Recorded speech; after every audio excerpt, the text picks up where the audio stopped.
Assalamualaikum warahmatullahi wabarakatuh. Selamat siang dan salam sejahtera bagi kita semua. Hai Sobat PFN dan Bapak Ibu peserta webinar yang kami hormati. Semoga Bapak Ibu semua dan teman-teman semua dalam keadaan sehat, semangat, dan siap mendapat insight strategis pada siang hari ini. Terima kasih telah meluangkan waktu untuk bergabung bersama kami. Sebelum itu, selamat datang di IFCA Webinar Series 2026 dengan tema Revolusi CX dengan AI dalam memperkuat loyalitas pelanggan. Di tengah percepatan transformasi digital, organisasi tidak lagi cukup hanya memberikan layanan yang baik. Tantangannya kini adalah bagaimana menghasilkan pengalaman pelanggan yang personal, relevan, dan berbasis data. Artificial Intelligence hadir bukan untuk menggantikan seutuhnya manusia, tetapi untuk memperkuatnya. Lalu, bagaimana AI dapat diintegrasikan secara strategis dalam customer experience untuk membangun loyalitas pelanggan? Inilah yang akan kita bahas bersama hari ini. Webinar ini diselenggarakan oleh Indonesian Film Content Academy atau IFCA sebagai unit usaha dari PT Produksi Film Negara dan berkolaborasi dengan The Bridge Academy sebagai bagian dari komitmen kami dalam menghadirkan ruang pembelajaran yang relevan dengan perkembangan teknologi, industri, dan kebutuhan organisasi modern. Perkenalkan, saya Aurora Najila Warha yang akan memandu jalannya acara hingga selesai. Sebelum kita mulai, izinkan saya menyampaikan beberapa informasi singkat. Bagi rekan-rekan yang sudah memiliki virtual background, mohon untuk menggunakannya selama acara berlangsung. Pastikan nama akun Zoom sesuai dengan nama asli untuk memudahkan pendataan. Selama acara berlangsung, mohon mikrofon dalam keadaan mute, kecuali saat sesi diskusi atau diminta oleh moderator. Baik, semuanya jika sudah siap, mari kita mulai rangkaian acara IFCA Webinar Series 2026, Revolusi CX dengan AI dalam memperkuat loyalitas pelanggan.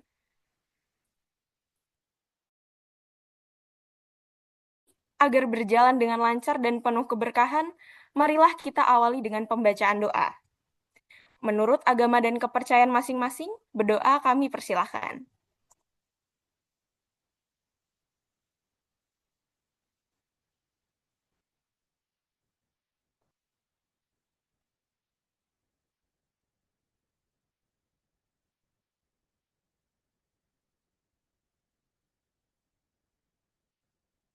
Baik, terima kasih. Semoga kegiatan hari ini membawa manfaat bagi kita semua. Amin. Selanjutnya, kita akan mendengarkan sambutan dari Manajemen Produksi Film Negara. Dalam hal ini, sambutan akan disampaikan oleh Bapak Narliswandi selaku Direktur Pengembangan PT Produksi Film Negara. Kepada Bapak Narliswandi, kami persilahkan. Assalamualaikum warahmatullahi wabarakatuh. Selamat siang, salam sejahtera untuk kita semua. Ini sebuah kesempatan yang luar biasa, tapi sebelumnya saya melihat pembicara kita dua orang, apakah sudah ada? Sudah, Bapak. Wah, Sudah, Mbak Pak. Lisma, terus brother siapa satunya? Irzan. Irzan, mungkin agak Irza. sedikit, ya, nanti akan menyesuaikan beliau. Gitu. Oh, begitu ya. Jadi sebetulnya kan kita bicara tentang bagaimana memanage konten. Itu pertama. Di sini ada sosok Mbak Lisma yang luar biasa dalam hal CX. Ini kaitannya kan filing mau era silam bagaimana dengan AI menjadi lebih interaktif. Pun begitu dengan Bung Irzal ya. Beliau ini juga konon anak band katanya dan sekarang menjadi luar biasa dengan kata .ai. Jadi kalau kita ingat Veronica, itu salah satu Veronicanya Telkomsel, itu salah satu karya mainannya Bro Irzan nih. Tapi belum muncul yang bersangkutan. Dan chatbot yang demikian itu bukan hanya berkepentingan bagi korporat, nanti saya rasa semua kita juga membutuhkan itu chatbot kalau memang kesibukan kita masing-masing juga intensinya tinggi. Karena dunia online itu kan harus segalanya real time, presisi, harus dijawab seketika gitu.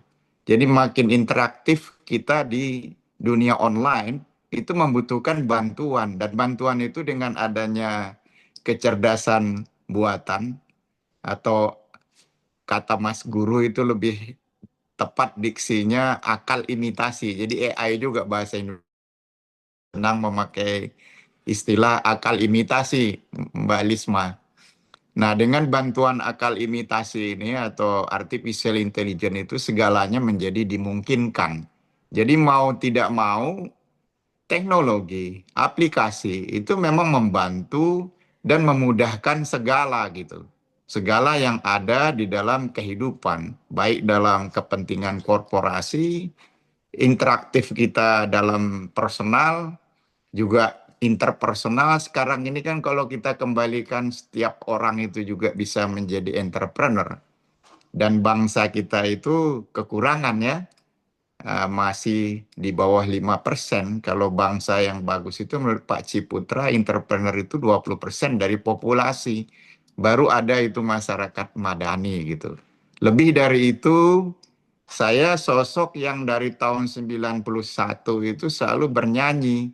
Kalau yang namanya pengusaha itu harus punya produk dan atau jasa masuk pasar. Kalau nggak ada, jangan ngaku pengusaha gitu. Nah, akhirnya bernyanyi, bernyanyi, berbunyi, berbunyi gitu.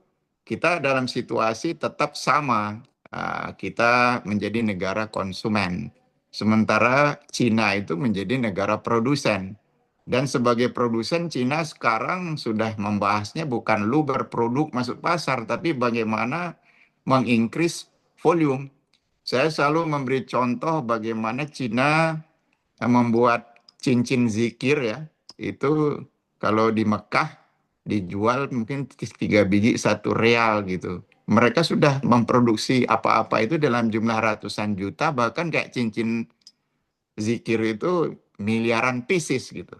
Indonesia bikin buku aja 3.000 eksemplar udah sangat dibilang hebat gitu. Nah, itulah perbandingan. Jadi acara siang ini diinisiasi oleh Pak Suranta, PVN, dan bekerja sama dengan The Bridge Academy dan kata.ai-nya Bung siapa tadi? Sampai lupa jadi namanya. Oh, Terobosan menurut saya bagus sekali. Sayang mungkin populasi yang ikut masih terbatas, tapi tidak apa-apa. Kontennya akan kita sosialisasikan, Mbak Lisma. Yang jelas, jangan pernah bosan membuat konten, jangan pernah bosan mensosialisasikan hal yang terbaik membangun peradaban. Sampai kalimat itu saya rasa cukup. Kita dengar dari sosok-sosok hebat. Saya akan mendengar terus ini. Mungkin di video sekali waktu saya nggak mendengar, tapi saya akan all the time sampai tuntas akan menyimak karena kita harus selalu belajar, belajar dan selalu membaca, terutama novel bermutu. Saya akhiri, bilai taufik wal hidayah. Wassalamualaikum warahmatullahi wabarakatuh. Waalaikumsalam. Warahmatullahi wabarakatuh. terima kasih kami ucapkan kepada Bapak Narliswandi atas sambutan dan arahan yang telah disampaikan.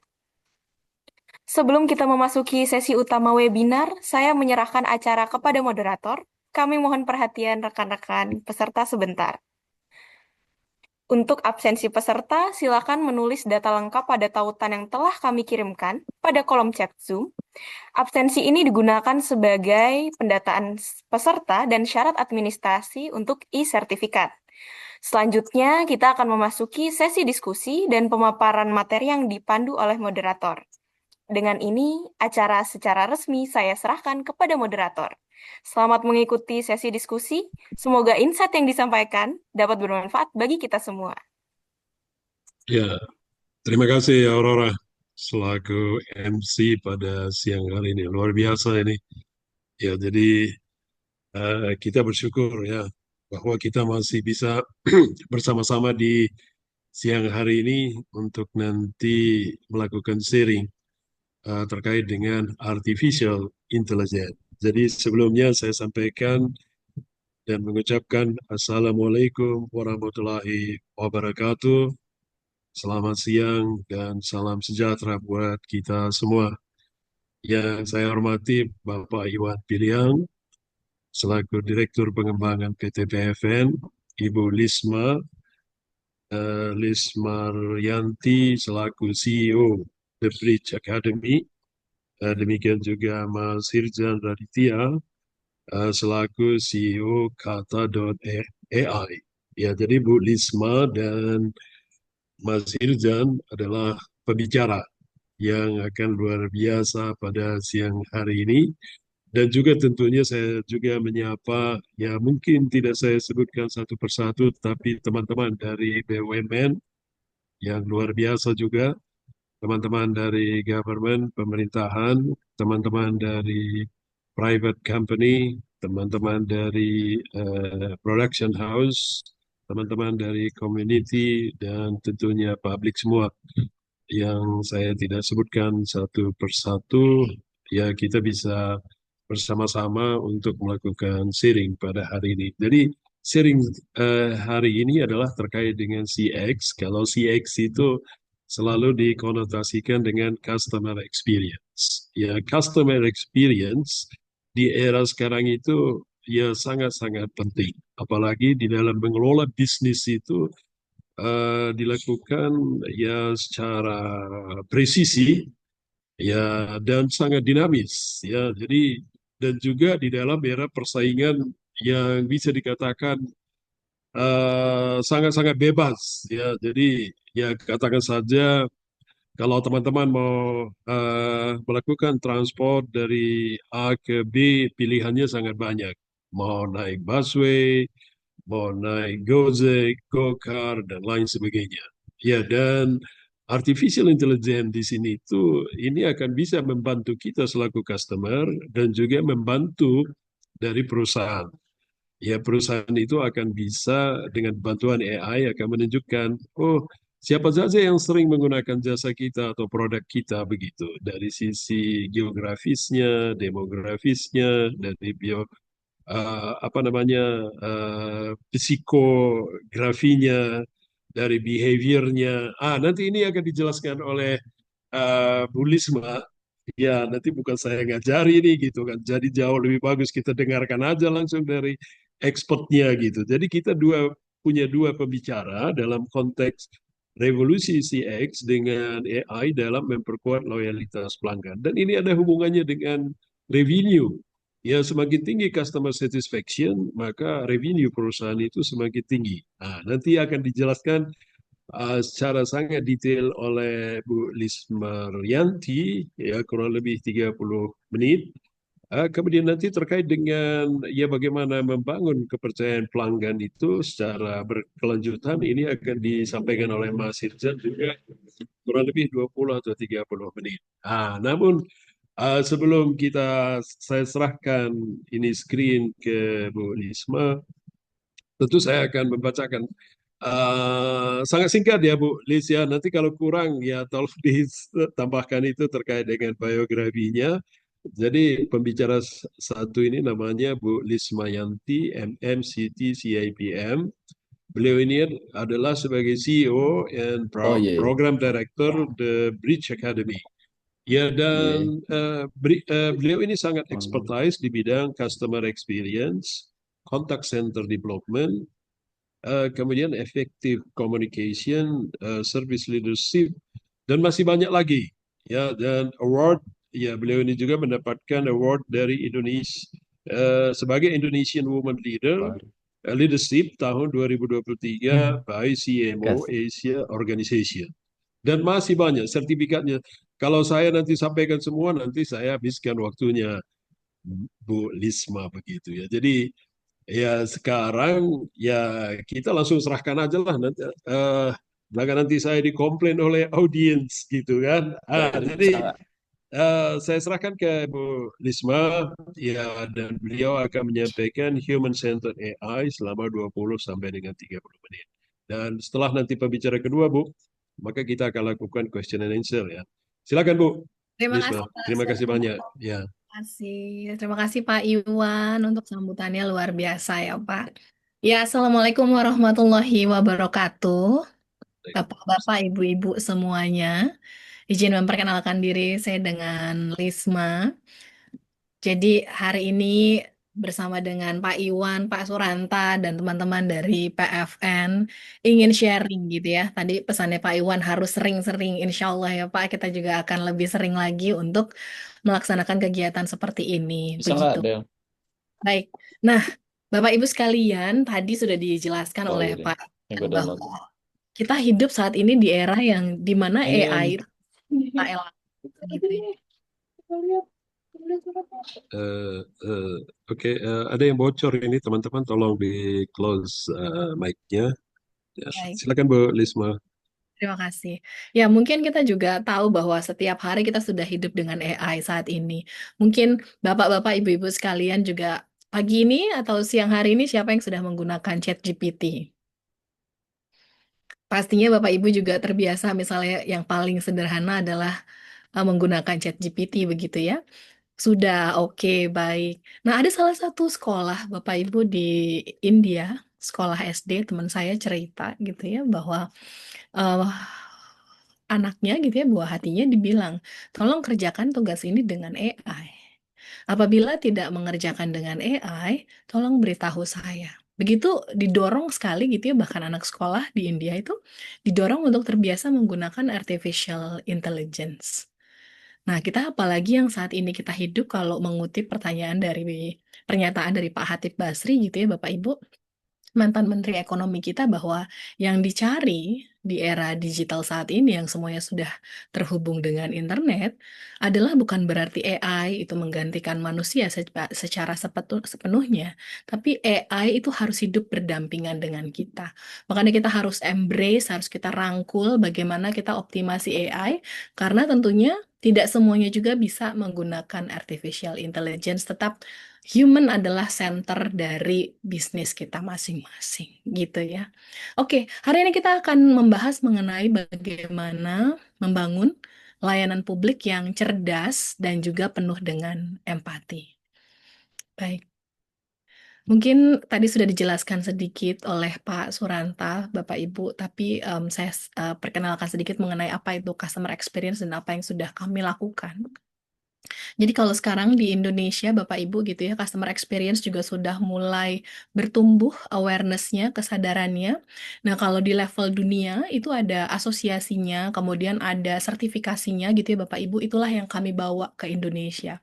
Sertifikasi di level global, bagaimana Indonesia juga bisa nanti absorb terkait dengan customer experience. Saya juga menulis buku Bapak Ibu tahun lalu, Januari di launching, berjudul The Power of Customer Experience. Baik, boleh next. Nah, mungkin Bapak Ibu yang baru pertama kali kenal dengan kami, tak kenal maka tak sayang, sedikit kami jelaskan tentang apa itu The Bridge Academy. Bridge, seperti namanya, kami ingin menjembatani para expert di global. Karena ini dimulai dari pertanyaan saya 10 tahun lalu, karena saya 17 tahun kurang lebih di industri pelayanan pelanggan Bapak Ibu. Nah, itu saya bertanya sebenarnya standarisasi layanan yang benar tuh kemana mengacunya? Karena saya pernah bekerja di multinational company, di BUMN juga saya pernah, kok standarnya berbeda. Akhirnya bertemulah bahwa ternyata di dunia ada standarisasi customer experience. Nah, kenapa customer experience itu menjadi penting?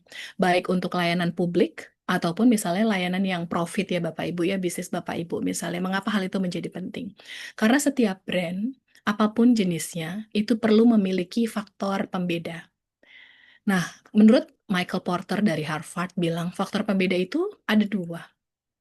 Apakah kita dikenal sebagai cost leadership, dikenal sebagai yang paling murah di kelasnya, yang paling efisien, atau satu lagi punya diferensiasi. Nah, diferensiasi ini banyak, Bapak Ibu. Ada namanya unique selling proposition. Bagaimana kita diingat oleh orang lain gitu ya, ketika menyebutkan brand ini, kita ingat sesuatu. Mungkin saya mau ajak Bapak Ibu interaktif. Kalau Bapak Ibu ingat Garuda, apa yang Bapak Ibu ingat pertama kali? Kalau saya sebut Garuda Indonesia, apa yang Bapak Ibu ingat? Misalnya servisnya kah, salamnya kah, pramugarinya kah? Di room chat Bapak Ibu boleh mungkin terbangnya nyaman, Pak Suranta, terima kasih. Apalagi teman-teman yang lain kalau Garuda Indonesia, apa yang Bapak Ibu ingat pertama kali? Makanannya. Nah, Bapak Ibu, nah salah satunya Bapak Ibu yang menjadi diferensiasi Garuda adalah Salam Indonesia. Itulah kenapa tahun 2025 kemarin Garuda memenangkan World Class Service, mengalahkan banyak airlines yang besar-besar di dunia gitu ya Bapak Ibu, karena kita dikenal dengan keramah tamahannya. Dan juga konsistensinya, terima kasih Pak Dudi, Pak Iwan, terima kasih. Konsistensinya Bapak Ibu di setiap menu internasionalnya Garuda, diferensiasinya adalah dia membawa rendang, ada menu rendangnya. Itulah kenapa walaupun orang misalnya belum pernah ke Indonesia, tapi mengenal rendang sebagai makanan yang sangat enak adalah salah satunya diperkenalkan oleh Garuda Indonesia. Terima kasih Ibu Mimi Marlina. Baik, jadi makanan lokalnya ya. Ya, betul Bapak Ibu. Jadi dua ya Bapak Ibu strateginya, cost leadership atau diferensiasi. Nah, diferensiasi itu bisa dari fitur, dari kualitas, atau memang brandnya kita kenal dia, wah kalau pakai brand ini harganya mahal juga saya nggak apa-apa, saya bisa beli aja. Contohnya iPhone. iPhone sekarang iPhone 17 harganya mulai dari 24 juta Bapak Ibu. Secara brand equity-nya memang dia dikenal orang layak gitu ya membayarkan dengan harga tersebut. Nah, tapi ada satu lagi sebenarnya unique selling proposition Bapak Ibu.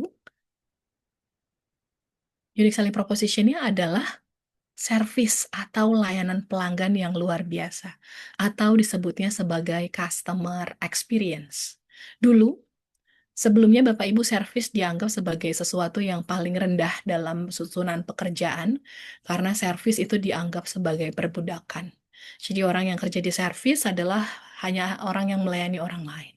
Sehingga dipandang sebelah mata, dan dikotomi, kemudian juga pandangan paradigma seperti itu terbawa terus-menerus Bapak Ibu, bahkan di era saat ini.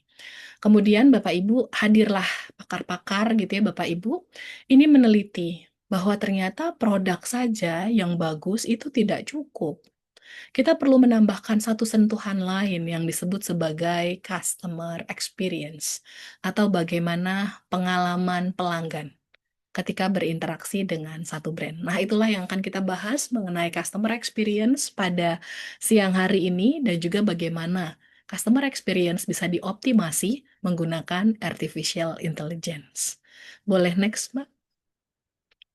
Nah, The Bridge Academy, Bapak Ibu, seperti namanya, kami ingin menjembatani bagaimana para expert dunia untuk berbagi di Indonesia, gitu ya, sehingga kami punya 6 global partners yang fokus di customer experience, rata-rata dari Amerika, Bapak Ibu.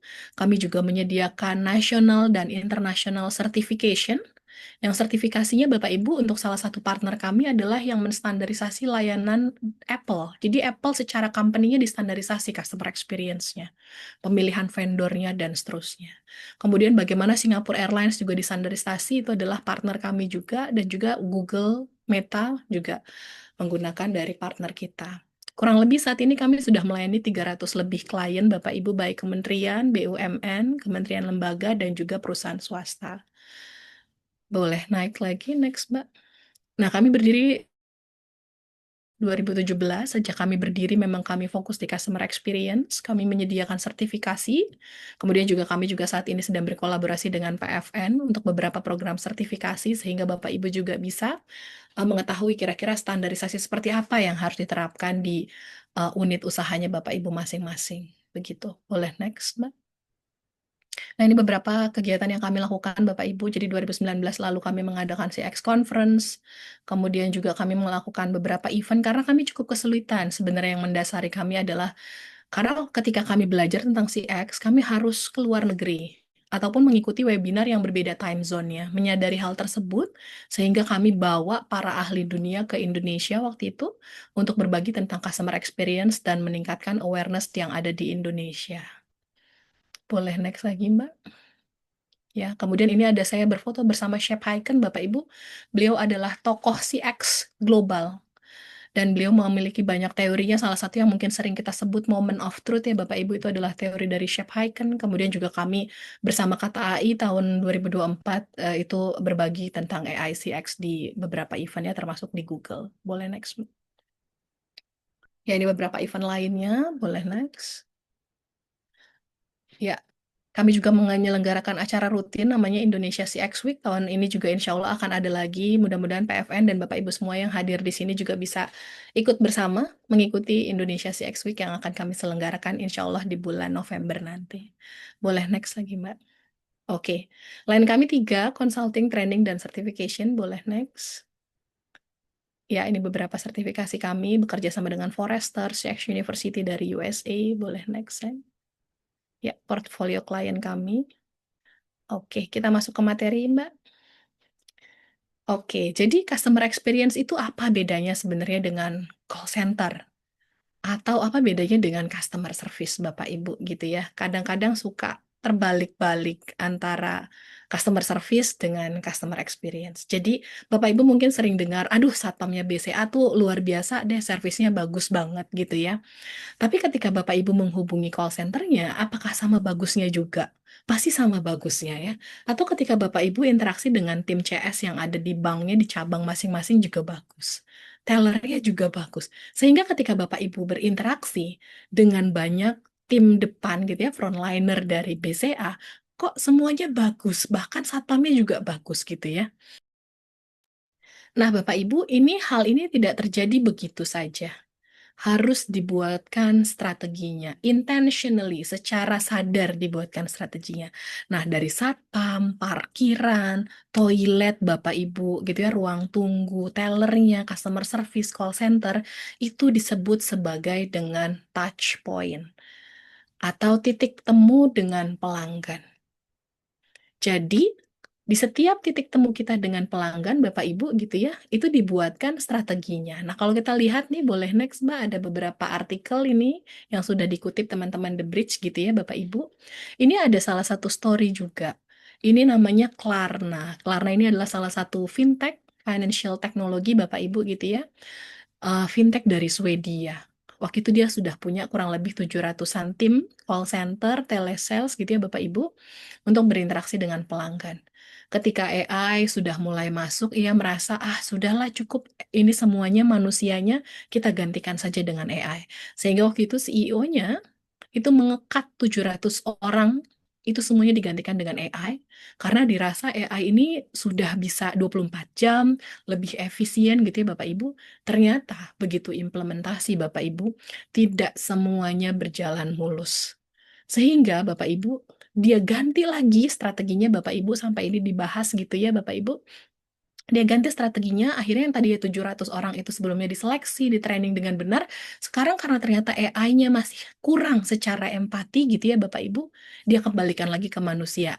Tapi ini pada saat ini prosesnya rekrutmennya tidak sebaik yang sebelumnya.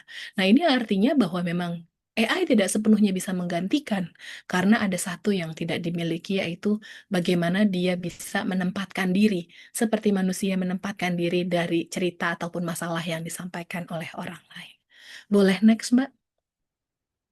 Nah, tapi ada juga nggak cerita yang bagaimana dia ketika menggunakan AI itu berhasil?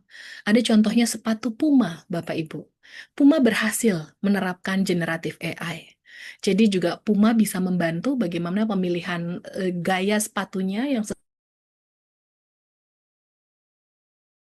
Jadi ini adalah seperti dua mata pisau gitu ya Bapak Ibu ya. Bisa ada yang sangat berhasil, ada juga yang belum berhasil, sehingga kita perlu memang di sana adalah menengahinya dengan skill dari manusianya. Boleh next, Mbak? Nah, di tahun 2026 ini, di bulan Januari, Bapak Ibu, pemerintah juga sudah mengeluarkan Perpres AI. Bahkan kalau kita nonton berita kemarin bulan Februari, Ibu Menteri kita gitu ya, Kementerian Komdiji menyampaikan bahwa saat ini apabila kita mau menggunakan materi yang kita dapatkan dari AI, kita harus mengutip tuh, Bapak Ibu. Kita mengambilnya dari AI menggunakan ChatGPT misalnya, kemudian jangan lupa ada tanggal, kemudian kapan kita mengakses supaya apa Bapak Ibu namanya informasi di internet bisa berubah isi artikelnya sehingga kita pada saat mengutip informasi itu perlu ada jam, kemudian juga alamat websitenya kapan kita mengakses di tanggal berapa gitu. Boleh next slide. Nah, tadi bicara tentang customer experience ya Bapak Ibu, saya sudah share adalah bagaimana Bapak Ibu pengalaman pelanggan. Boleh next Mbak, pengalaman pelanggan ketika berinteraksi Bapak Ibu di banyak touch point. Tadi seperti yang Satpam yang saya mention ya, ada touch point-nya parkiran. Kemudian kenapa juga kalau di bandara kok toiletnya ada senyumnya ya Bapak Ibu ya, dari happy sampai paling nggak happy. Itu termasuk juga touch point. Jadi yang termasuk touch point bukan hanya yang offline bertemu dengan manusia, tapi gitu ya Bapak Ibu juga yang online termasuk ATM. ATM itu juga touch point. Sehingga setiap brand secara aware dan secara sadar Bapak Ibu memikirkan bagaimana kesan, bagaimana pengalaman ketika berinteraksi dengan brand tersebut, baik secara online maupun secara offline di banyak touch point mereka. Sehingga keseluruhan tersebut meninggalkan kesan dan pengalaman. Itulah yang dikatakan sebagai customer experience. Nah, tadi para ahli ini Bapak Ibu, salah satunya adalah Profesor Martha dan Rogers, Bapak Ibu ya. Beliau tahun 93 meneliti customer experience ini bisa menjadi customer experience dan bisa menjadi faktor diferensiasi yang paling kuat. Gitu ya Bapak Ibu. Jadi bukan hanya brandnya saja bagus, bahkan di bukunya beliau menulis gitu ya. Ada salah satu yang menjawab, loh kami jualannya komoditas, kami jualannya batu bara. Untuk apa kami memikirkan customer experience? Dijawab dengan sangat cerdas oleh mereka bahwa kecuali Anda adalah satu-satunya di dunia, mungkin Anda bisa memikirkan produk tanpa service experience. Jadi Bapak Ibu, apapun kita ya, baik public service, karena public service adalah wajahnya negara Indonesia. Bapak Ibu gitu ya. Sehingga baik dari kementerian, BUMN gitu ya Bapak Ibu, lembaga juga mulai bertransformasi, apalagi Pak Prabowo tahun ini gitu ya Bapak Ibu ingin mendorong pertumbuhan public service sebagai wajah nasional. Nah, kapan sebenarnya CX itu masuk ke Indonesia?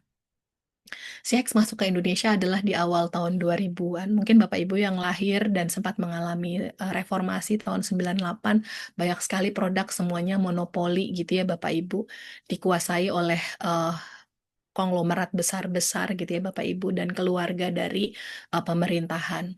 Lalu pada tahun 2000-an, ketika semuanya dibuka, ekonominya dibuka, internet diakses dengan mudah, kita akhirnya dengan mudah membandingkan. Dan juga kalau dibandingkan Bapak Ibu kita juga sering dengar gitu ya istilah, wah kalau misalnya zaman sekarang kok kita bisa dapat informasi dengan mudah ya karena ada internet itu Bapak Ibu. Kalau dulu yang lahir sebelum ada internet, orang tua adalah menjadi satu-satunya pendidik di rumah. Di sekolah ada guru, kemudian ada lingkungan terdekat kita. Teman kerja, teman bermain gitu ya Bapak Ibu. Tapi begitu ada internet, sekarang pendidiknya bukan hanya itu saja. Dengan mudah generasi yang muda sekarang gitu ya Bapak Ibu, Gen Z, Gen Alpha gitu ya, itu mengakses segala macam informasi gitu ya Bapak Ibu. Oke, boleh next lagi. Nah, sebenarnya Bapak Ibu, di setiap touch point tadi ya, kita harus pikirkan, kira-kira bagaimana meninggalkan service excellence. Apa sebenarnya service excellence? Mungkin banyak pelatihan terkait dengan service excellence. Tapi bagaimana kita bisa mengukur ini excellence atau tidak excellence ya? Itulah mengapa kita butuh standarisasi. Standarisasi Bapak Ibu ada 3, ada standarisasi khusus, ada standarisasi nasional gitu ya Bapak Ibu, dan ada standarisasi internasional. Mana saja boleh, yang penting Bapak Ibu punya standarisasi. Nah, kemudian Bapak Ibu di setiap touch point kita harus tahu kira-kira pilar apa saja yang harus kita perhatikan. Yang pertama adalah produknya. Apa yang dihasilkan dari interaksi dengan masyarakat, dengan pelanggan. Misalnya contohnya produknya adalah parkiran. Apa yang didapatkan Bapak Ibu? Kemudahan parkirnya, ketersediaan parkirnya gitu ya Bapak Ibu, berarti bentuknya jasa. Kemudian kalau misalnya kita pergi makan Bapak Ibu gitu ya, kita misalnya pergi makan nasi Padang gitu ya, ini lagi puasa ngomongin nasi Padang gitu ya Bapak Ibu. Kita lagi makan nasi Padang. Tentunya produk yang dihasilkan adalah makanan ya. Bagaimana dengan kualitas produknya? Apakah bersih gitu ya Bapak Ibu, apakah penampilannya menarik, apakah rapih tempatnya, itu termasuk dari produk. Kemudian ada physical evidence. Physical evidence adalah bukti fisik yang bisa dilihat Bapak Ibu. Kalau layanannya online, contohnya apa physical evidence untuk layanan online? Website, Bapak Ibu punya website, navigasinya mudah atau tidak? Kalau Bapak Ibu punya mobile applications, user interface dan user experience atau disingkat UI UX-nya itu seperti apa? Kalau Bapak Ibu misalnya touch point-nya adalah toilet, bagaimana toiletnya bersih atau tidak Bapak Ibu? Jadi bukti fisiknya banyak. Kalau misalnya Bapak Ibu punya tim resepsionis, seragamnya bagaimana? Kenapa pramugari itu semuanya rambutnya sama? Karena itu physical evidence-nya distandarisasi.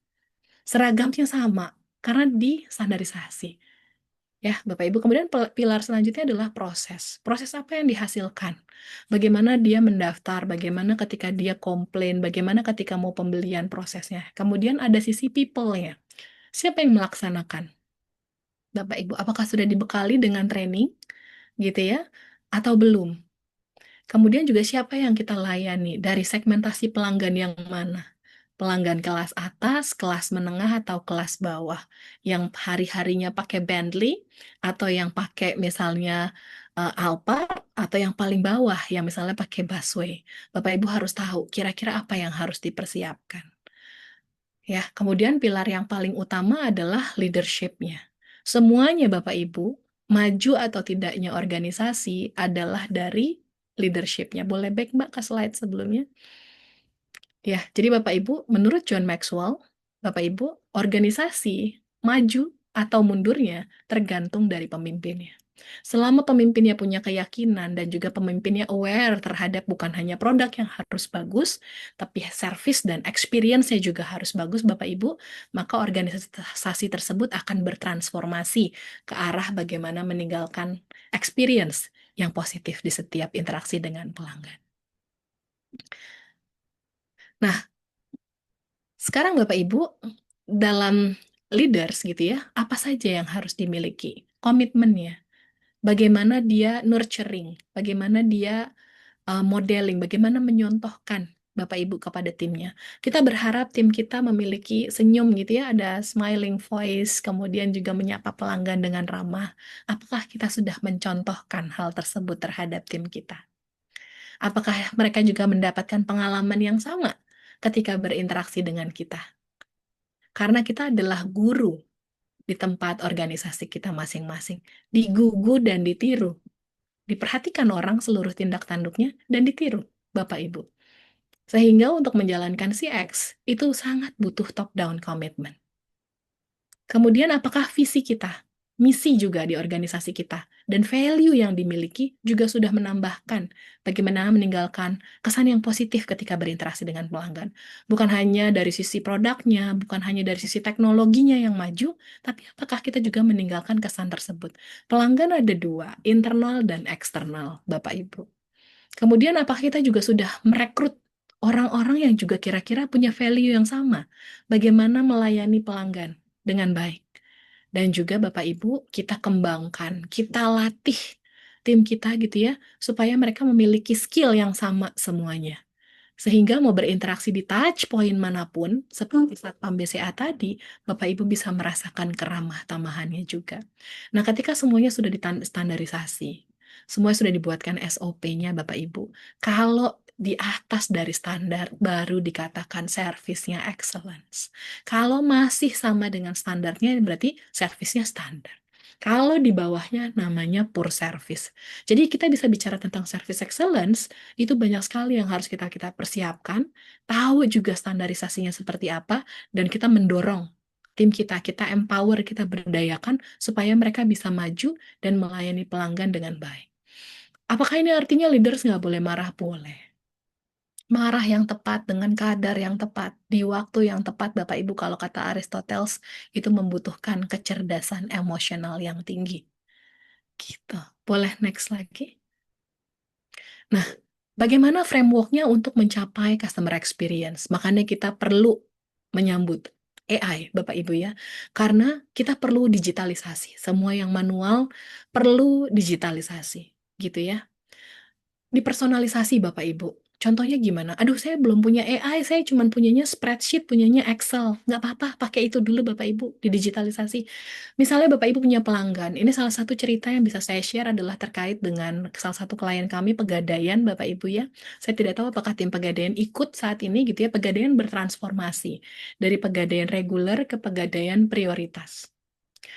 Ketika bertemu dengan kami diberikan tugas bagaimana membuat standarisasi layanan prioritas. Kami buatkan 2 pilar. Leadersnya, kami tanamkan mindset bagaimana customer experience strategy. Timnya kami persiapkan, kami latih groomingnya harus bagaimana, berpakaiannya, kemudian lifestyle-nya. Orang yang prioritas itu olahraganya apa? Golf gitu ya. Ngomonginnya tentang sports car.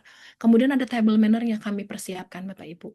Kemudian kami berikan tips kepada para leadersnya.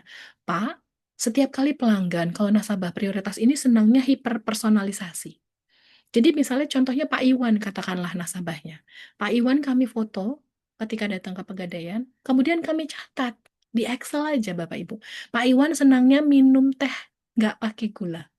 Kalau datang biasanya sama supirnya berdua, senengnya duduknya di The Gade Coffee. Nggak datang ke Pegadaian, tapi datangnya ke The Gade. Dicatat satu. Ada lagi Pak Suranta. Di foto, kemudian dicatat apa kesukaannya Pak Suranta. Pak Suranta sukanya minum kopi dengan gulanya manis sedikit. Gitu ya. Kemudian biasa datang sendiri. Akhirnya Bapak Ibu, dengan kita buatkan si strategi dan hiperpersonalisasi, setiap orang kita catat apa kesukaannya. Akhirnya kita bisa berinovasi, bisa melakukan dan mentransfer service dengan luar biasa. Yang terjadi apa Bapak Ibu? Setelah dengan kami gitu ya, waktu itu bootcamp kurang lebih 3 bulan, Bapak Ibu. Jadi kita training, kita buatkan standarisasi, coaching gitu ya Bapak Ibu ya. Baik pelaksana maupun leadernya secara nasional. Yang terjadi, salah satu cabang di harga emas sekarang yang 2 juta rupiah per gramnya, cabang Kebayoran Baru itu bisa menjual ke satu nasabah 30 kilogram emas. Memang portfolio segmennya dia kelas atas ya Bapak Ibu di Kebayoran Baru, atau senilai 60 miliar. Jadi sebenarnya bukan ekonominya yang sulit, tapi bagaimana kita menyiapkan diri kita dan leaders juga tadi Bapak Ibu bagaimana mencontohkan confidence-nya untuk juga timnya siap menyambut segmentasi pelanggan yang masing-masing dimiliki Bapak Ibu. Nah, itu dari digital experience ya. Jadi jangan lupa Bapak Ibu dicatat hiperpersonalisasinya. Kemudian dari sisi brand experience-nya, garansi apa sih yang diberikan dari brandnya Bapak Ibu? Misalnya contohnya ya 30 menit sampai. Atau misalnya kalau kita bicara tadi buku gitu ya, Pak Iwan cerita tentang buku, novel gitu ya. Apakah kita berkomitmen setiap 1 bulan sekali gitu ya, janji yang kita berikan itu dipenuhi dengan baik gitu ya Bapak Ibu. Kemudian ada service experience-nya. Service experience-nya bagaimana interaksinya secara online dan offline Bapak Ibu ya. Kemudian yang terakhir adalah employee experience. The heart of customer experience adalah employee experience. Bapak Ibu bisa bayangkan bagaimana pemimpinnya meninggalkan legacy, gitu ya Bapak Ibu. Dia menanam benih, tapi ketika bertumbuh dia tidak tahu itu bertumbuhnya seperti apa, tapi karena dia menanam benih yang excellence, yang luar biasa, bertumbuhnya luar biasa. Bercabang, beranak cabang lagi sehingga itu menjadi satu culture Bapak Ibu. Culture adalah mirroring dari trust yang didapatkan dari leadersnya.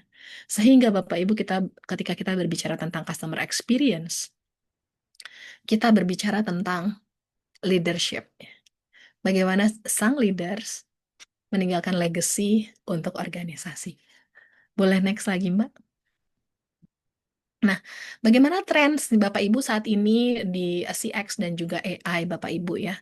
Hiperpersonalisasi tadi yang manual boleh, yang menggunakan AI lebih luar biasa lagi Bapak Ibu ya. Kalau dengan AI sekarang AI itu bisa scraping, bisa menarik gitu ya database saya gitu ya.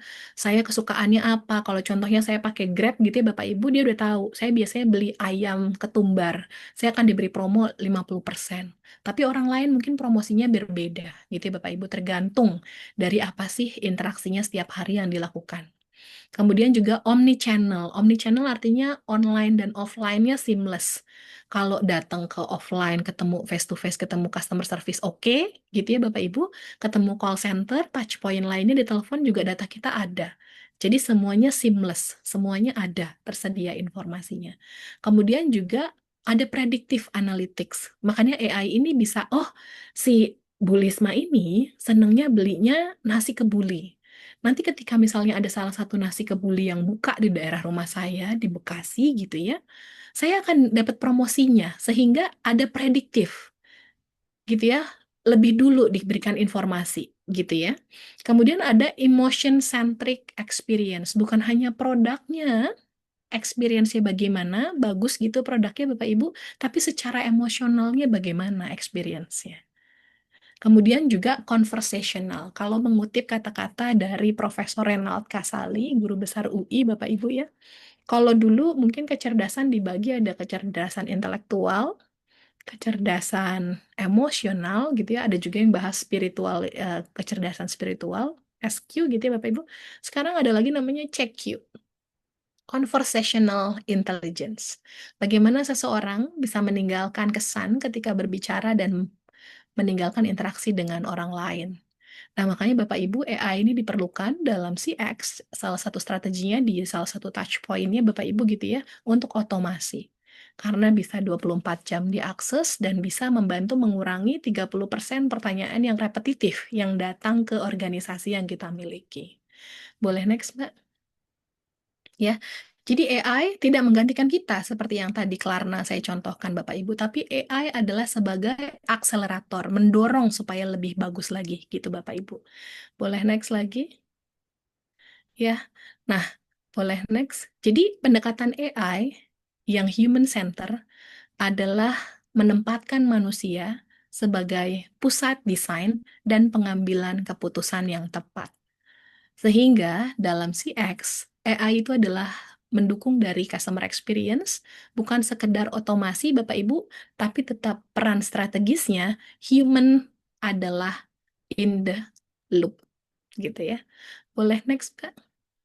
Ya, jadi prinsipnya Bapak Ibu, kalau kita mau menerapkan human center AI ini Bapak Ibu, human in the loop, manusia sebagai pembuat strategi, gitu ya Bapak Ibu.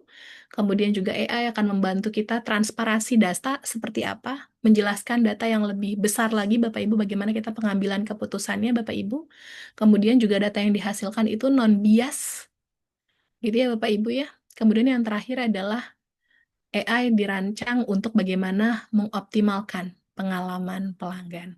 Nah, kurang lebih itu Bapak Ibu yang saya sampaikan pada siang hari ini terkait dengan customer experience, terkait bagaimana AI juga bisa membantu gitu ya Bapak Ibu berinteraksi dengan dan meningkatkan service experience yang Bapak Ibu miliki, baik untuk kementerian lembaga, BUMN, maupun Bapak Ibu yang berasal dari sektor swasta. Nah, Bapak Ibu itu, mungkin Bapak Ibu apabila ingin berinteraksi dengan saya, gitu ya, boleh Bapak Ibu ini ada Instagram saya, @lismarianti_. Kemudian juga ada LinkedIn dan juga email. Silahkan Bapak Ibu kalau mau ada bertanya ataupun misalnya mau bersilaturahmi, monggo silahkan, saya terbuka. Terima kasih Pak Suranta, saya kembalikan. Assalamualaikum, mohon maaf apabila ada kesalahan. Waalaikumsalam. Waalaikumsalam warahmatullahi Wah, wabarakatuh. luar biasa ini. Ya, page demi page, semua yang disampaikan oleh Bu Lisi ini sangat penting bagi kita. Ya, jadi ada beberapa yang mungkin ya biar kita dapat keywordnya yang jelas di era yang penuh dengan kompetisi ini dan persaingan bebas ini, bahwa semua perusahaan sekarang itu selalu berorientasi untuk meningkatkan kualitas customer satisfaction melalui customer experience. Ya, dan banyak perusahaan sekarang menggantikan katakanlah customer service-nya dengan AI gitu ya. Dan setelah sesuai dengan pengalaman seperti yang disampaikan oleh Bu Nisma tadi itu, ya ternyata ada juga perusahaan yang memecat AI, tetapi banyak juga sekarang perusahaan yang serta-merta menerapkan AI dengan ya 100% begitu. Dan sesuai dengan apa yang disampaikan oleh Bu Lisma tadi itu, pendekatan dari service excellence itu ada 4 pilar tadi itu, product, physical, process, dan people. Ya, dan masih banyak yang lain nanti ya materi yang diizinkan oleh Bu Lisma nanti ya bisa di-share biar kami share juga nanti kepada peserta gitu ya Bu Lisma ya. Jadi luar biasa. Berikan aplaus sekali lagi sama Bu Lisma. Ya, dan question and answer nanti setelah Mas Irzan ya, Bu Lisma ya. Jadi sekarang sekali lagi terima kasih banyak, dan sekarang kita akan undang Mas Irzan Raditya. Apakah sudah ada, Halo, Mbak Sinta? selamat sore, Halo, wah, Pak ya, ya, Suranda. ya. Selamat sore. Ya, apa ya? Kalau Mas Irzan saya baca di apa namanya biografinya itu, ya lama di Berlin ini. Ya, Guten Tag ya. Guten Tag, Pak Suranda. Wie geht's? Iya. Saya udah lupa banyak bahasa Jerman itu ya. Pernah juga dulu tinggal di sana beberapa Oh, bulan oke, Pak. begitu ya, di München gitu kan. Oke. Ya, jadi udah agak-agak banyak lupa lah. Namun demikian, ya terima kasih sudah bergabung ya, Mas Sirzan, dan nanti waktu untuk menyampaikan materinya terkait dengan AICX untuk membangun kepercayaan publik, ya waktunya kurang lebih 20-30 menit. Baik. Kemudian sebelum di screen saya serahkan ke Mas Sirzan, saya membacakan bionya secara singkat ya. Nanti kalau kurang ditambah ya Mas Irzan ya. Jadi Irzan Raditya salah satu entrepreneur teknologi yang banyak dikenal orang di Indonesia. Ya, jadi beliau ini adalah tamatan dari HTW Berlin di bidang computer and science, bekerja lama di Eropa dalam bidang product management dan software engineering untuk perusahaan terkenal seperti Zalando, Rocket Internet, kemudian takeaway.com dan lain-lain. Dan posisi sekarang beliau adalah sebagai CEO dan co-founder dari Kata.ai. Jadi bisa dikatakan ya Kata.ai ini adalah Indonesia's conversational AI company. Dan kalau terkait dengan award, beliau ini juga mendapatkan Finfolk Disruptor Awards teknologi di tahun 2023, dan masih banyak sertifikat juga banyak, ya kan, pengalaman-pengalaman di membangun startup company juga di Indonesia. Demikian banyaknya kalau saya baca tadi di CV-nya. Tapi kalau saya sampaikan nanti saya memakan waktunya banyak gitu Mas Indra. Mungkin nanti bisa akan disampaikan poin-poin yang lain yang mungkin akan harus diketahui oleh audiens ya. Jadi itu adalah short bio-nya, dan sekarang saya langsung serahkan aja ke Mas Irzan kurang lebih 20-30 menit untuk menyampaikan materinya. Silakan Mas Irzan. Ya, terima kasih banyak Pak Suranda Ya, dan selamat siang menjelang sore selamat Bapak Ibu siang. sekalian. Assalamualaikum warahmatullahi wabarakatuh. Semoga Waalaikumsalam. Bapak Ibu saat ini yang sedang berpuasa ya dilancarkan ibadah puasanya, dan semoga masih semangat ya di siang ini. Tadi materi yang sangat menarik dari rekan saya Mbak Lisma, keren banget soal CX. Nah, kesempatan kali ini saya akan lebih sharing-sharing apa yang terjadi saat ini di dunia AI dan apa kaitannya dari sisi customer experience dan juga loyalty. Nah, izinkan saya untuk share screen Bapak Ibu sekalian. Saya akan mulai sekarang. Terima kasih. Oke. eh Kali ini saya akan berbagi kepada Bapak Ibu sekalian bagaimana kita berbicara AI itu, mungkin awalnya kita tahu soal chatbot gitu ya. Tapi kenyataan bahwa saat ini kita tiba di era AI ini lebih dari chatbot. Bahkan kita berbicara mengorkestrasikan masa depan artificial intelligence untuk customer experience dan juga customer loyalty. Oke. Sebentar, ini saya ada sedikit gangguan. Sebentar ya Bapak Ibu sekalian ya. Saya share lagi. Oke, sekarang sudah oke harusnya. Baik, oke. Nah, sedikit perkenalan untuk Bapak Ibu sekalian di sini mungkin ada yang belum kenal dengan Kata.ai. Jadi kami sudah hadir dari tahun 2015, sudah 10 tahun sebagai startup. Kami hadir sebagai Omnipresent AI Customer Experience. Jadi kami membantu para perusahaan, bisnis kami B2B, baik itu perusahaan tradisional, BUMN, korporasi, dan juga pemerintah dalam membangun customer experience lebih baik menggunakan AI. Baik dalam bentuk chat, suara ataupun avatar. Nanti saya ada sedikit demo supaya Bapak Ibu ada gambaran. Nah, bisa dibilang kami yang pertama di Indonesia dari tahun 2015, jauh sebelum ada ChatGPT lahir, sudah dipercaya alhamdulillah lebih dari 250 perusahaan dan juga instansi pemerintahan. Setiap tahunnya kami membantu 60 juta lebih pengguna milik pelanggan kami untuk berinteraksi dengan AI agent mereka. Sudah memproses lebih dari 3 miliar percakapan dan tahun lalu alhamdulillah kami dipercaya customer kami untuk mengelola fasilitasi transaksi sampai 36 triliun rupiah per tahun. Dan sebagai startup kami juga sudah mendapatkan pendanaan sampai seri B. Alhamdulillah sudah 2 tahun terakhir kami profitable. Jadi di kala tech winter saat ini ya, Bapak Ibu sekalian banyak startup tumbang, tapi alhamdulillah kami bisa terus berkembang dan juga bertumbuh dan juga profit di sana sih. Nah, ini sedikit gambaran siapa saja customer kami. Mungkin kalau Bapak Ibu sekalian ada yang tahu Veronica punya Telkomsel, nah itu di belakangnya kami salah satunya dari tahun 2017. Dan kami ada case study lainnya, jadi banyak juga kolaborasi dengan rekan-rekan BUMN seperti Pegadaian, Jasa Marga, dan juga instansi-instansi lainnya. Nah, kalau kita lihat, Bapak Ibu sekalian, tahun 2026 ini era customer experience yang membedakan dari tahun-tahun sebelumnya adalah ini adalah era eksekusi ya. Ketika kita berbicara dengan AI, kita nggak berbicara soal AI untuk hanya saja menganalisa atau membantu, tapi sudah bisa membantu eksekusi dari ujung ke ujung, alias end to end. Nah, apa yang terjadi? Pertama, adanya perubahan dari sisi efisiensi.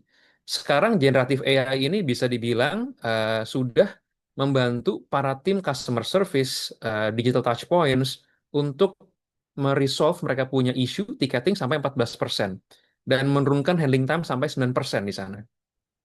Nah, yang kedua, yang menarik adalah kita tuh sedang melewati berbagai macam fase. Dari mulai chatbot yang awalnya hanya pasif atau bahkan kita bisa bilang menu 1, 2, 3 ya, masih keyword modelnya gitu kan ya. Kita tanya apa dia nggak ngerti jawabannya. Dia bilang mohon maaf. Kemudian kita masuk ke era generatif AI ya, seperti ChatGPT, Google Gemini. Kita bisa nanya-nanya, kita bisa minta buatkan gambar, ya, infografis. Dan sekarang sudah masuk era agentic namanya. Era agentic ini luar biasa, Bapak Ibu sekalian. Karena apa? AI-nya tuh kita suruh coding sudah bisa. Bikin aplikasi dalam kurun waktu 1-2 jam sudah jadi. Bikin presentasi dalam kurun waktu hitungan menit jadi. Dokumen jadi. Dan ini hubungannya akan masuk juga ke arah customer experience. Yang tadinya banyak intervensi dari sisi eh, human, dari sisi agen manusia, ini bisa dibilang tetap dibutuhkan, namanya human in loop tadi dari Mbak Lisa sudah bilang, yang tadi mungkin 20% agent AI, 80% dari sisi customer service agent, ini akan kebalik. 80% AI, tapi tetap disupervisi 20% oleh customer service agent di sana. Dan ini sudah bisa eksekusi end to end.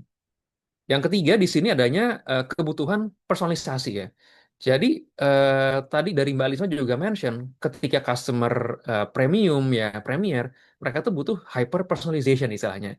Nah disinilah kadang-kadang kita sebagai manusia pasti ada mentoknya. Lagi lupa lah, ada yang miss lah detailnya.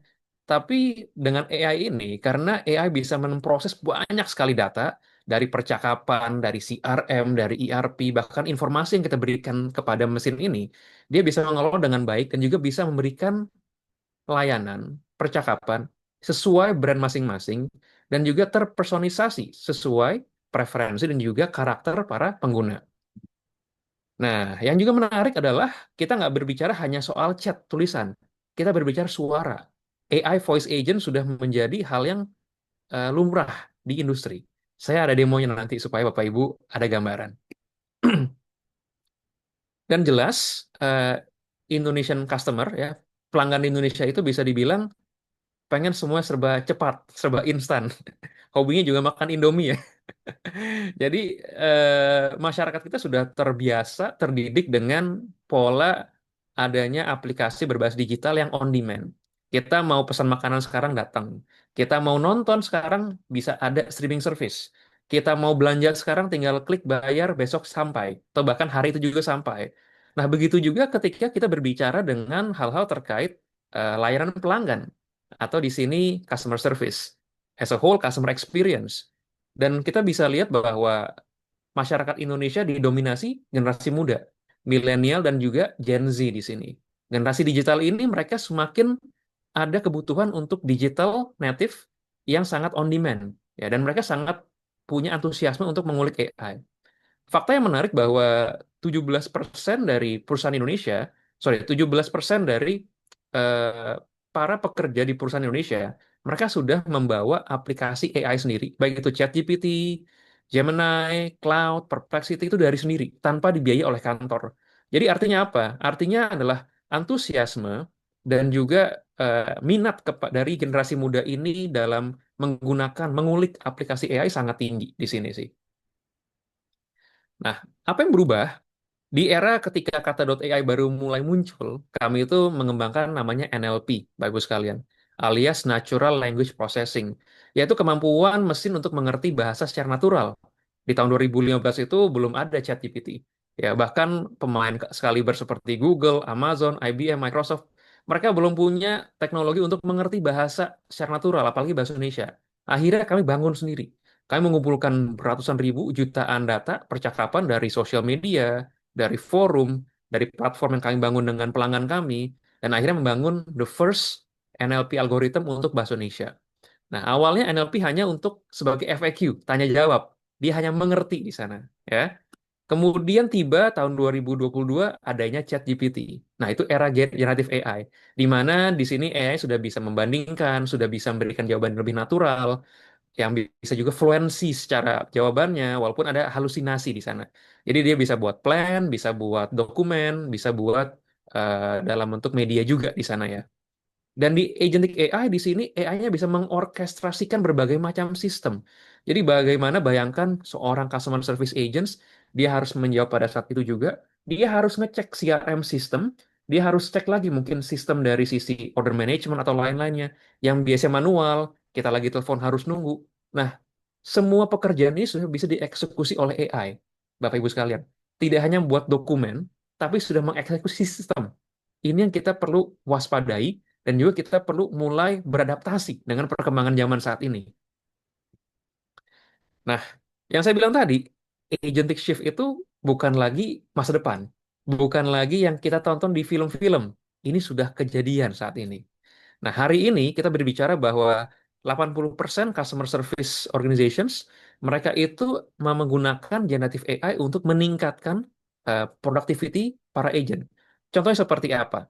Contohnya misalkan adanya generative AI untuk mempercantik, memperhalus tulisannya para agent, mungkin dia akan jawab seadanya, lalu AI akan mengemas supaya eh, tulisannya lebih bisa diterima oleh pelanggan. Ada juga caranya misalkan AI agent sebagai co-pilot. Saya sebagai customer service agent, saya lagi ngobrol dengan customer, saya diberikan rekomendasi, kamu jawabnya ini ya. Karena di belakang dia akan mencarikan informasinya. Mau itu di knowledge base, di CRM, atau di eh, ibaratnya di pusat teknologi lainnya lah dari sana ya. Ataupun juga di sini generative AI hadir sebagai coaching agent. Jadi ketika saya ngomong dengan customer, misalkan sebagai customer service agents, AI di belakang akan dengerin transkripnya seperti apa, apakah sudah sesuai SOP apa enggak, saya banyak emnya apa enggak, banyak filler words atau gap words-nya atau enggak. Dari customer kira-kira sentimennya apakah dia positif, negatif, netral, apakah dia sedang bahagia, apakah dia kecewa, itu semua data bisa disajikan. Yang tadinya untuk quality assurance call center itu, bayangkan ya, Bapak Ibu sekalian, itu ribuan jam per hari, itu paling hanya bisa dengarkan 1% secara sampel. Jadi penilaian berdasar sampel. Tapi dengan AI, penilaian ini bisa menyeluruh. Ya. Akhirnya mereka untuk mendapatkan data lebih granular dan juga lebih terperinci, lebih detail terkait performa para agennya tersebut. Nah, di tahun 2029 kita berbicara 3 tahun lagi, agentic AI itu harapannya sudah menjadi the new normal, Bapak Ibu sekalian. Mungkin di Indonesia masih early, tapi di luar negeri sana ini sudah menjadi standar di sana. Jadi inilah apa yang fenomena terjadi saat ini, dan saya harus akuin fenomena ini terjadi sangat cepat. Siklusnya itu bukan lagi kita berbicara tahunan, bulanan, kita berbicara harian atau mingguan minimal. Jadi sangat pesat perkembangan teknologi, maka dari itu penting bagi kita terus bisa beradaptasi dan juga mau menambahkan informasi dan wawasan terkait perkembangan tersebut. Nah, yang kejadian, kita berbicara soal customer service, itu seringkali terkait cost center. Mereka untuk cost efficiency gitu ya. Atau yang diukur di sini cost per interaction. Goalnya apa nih? Ngurangin talk time atau deflecting calls dengan adanya AI chatbot gitu ya. Atau di sini resultnya kejadian apa? Customer frustrasi karena AI-nya kurang pintar lah, terbatas pengetahuannya, lost opportunities. Yang sekarang kejadian, kita harus berpikir secara holistik. Kita harus berpikir secara 360. Bagaimana yang tadinya cost center menjadi profit center. Yang tadinya hanya untuk menurunkan biaya operasional dengan adanya AI, ini menjadi ladang cuan baru, ladang profit baru untuk meningkatkan omset. Ya. Yang diukur akhirnya apa? Revenue per interaction di mana AI bisa mengerti intent dari pelanggan seperti apa, memberikan jawaban yang terpersonalisasi dari riwayat pembelian pelanggan, riwayat transaksi pelanggan, personalisasi dari sisi gaya bahasa sesuai umur. Mungkin kalau dengan yang generasi lebih tua, dia akan ngomong dengan bapak ibu, tapi dengan seumuran akan bro sis misalkan gitu ya. Dan sampai bisa upsell cross sell di sana. Nah, akhirnya kita bisa customer menjadi lebih loyal, kita bisa meningkatkan juga lifetime value. Dan ini semua, Bapak Ibu, ini bukan teori. Karena kami sudah membuktikannya dengan salah satu pelanggan kami. Siapa tersebut? Nanti saya akan bahas. Nah, yang kejadian adalah di sini teknologi tren itu perubahan dari chatbot menjadi agentic AI, dari sekedar chat menjadi multimodal, voice dan emotional intelligence, dan juga sampai hyper personalization. Ini trennya. Apa yang Kata.ai berikan? Kami memiliki solusi untuk frontline agent, dari mulai chat agent sampai voice agent. Dengan voice ini juga sangat natural percakapannya. 80% percakapan sudah bisa dihandle, sampai ada loyalty engine.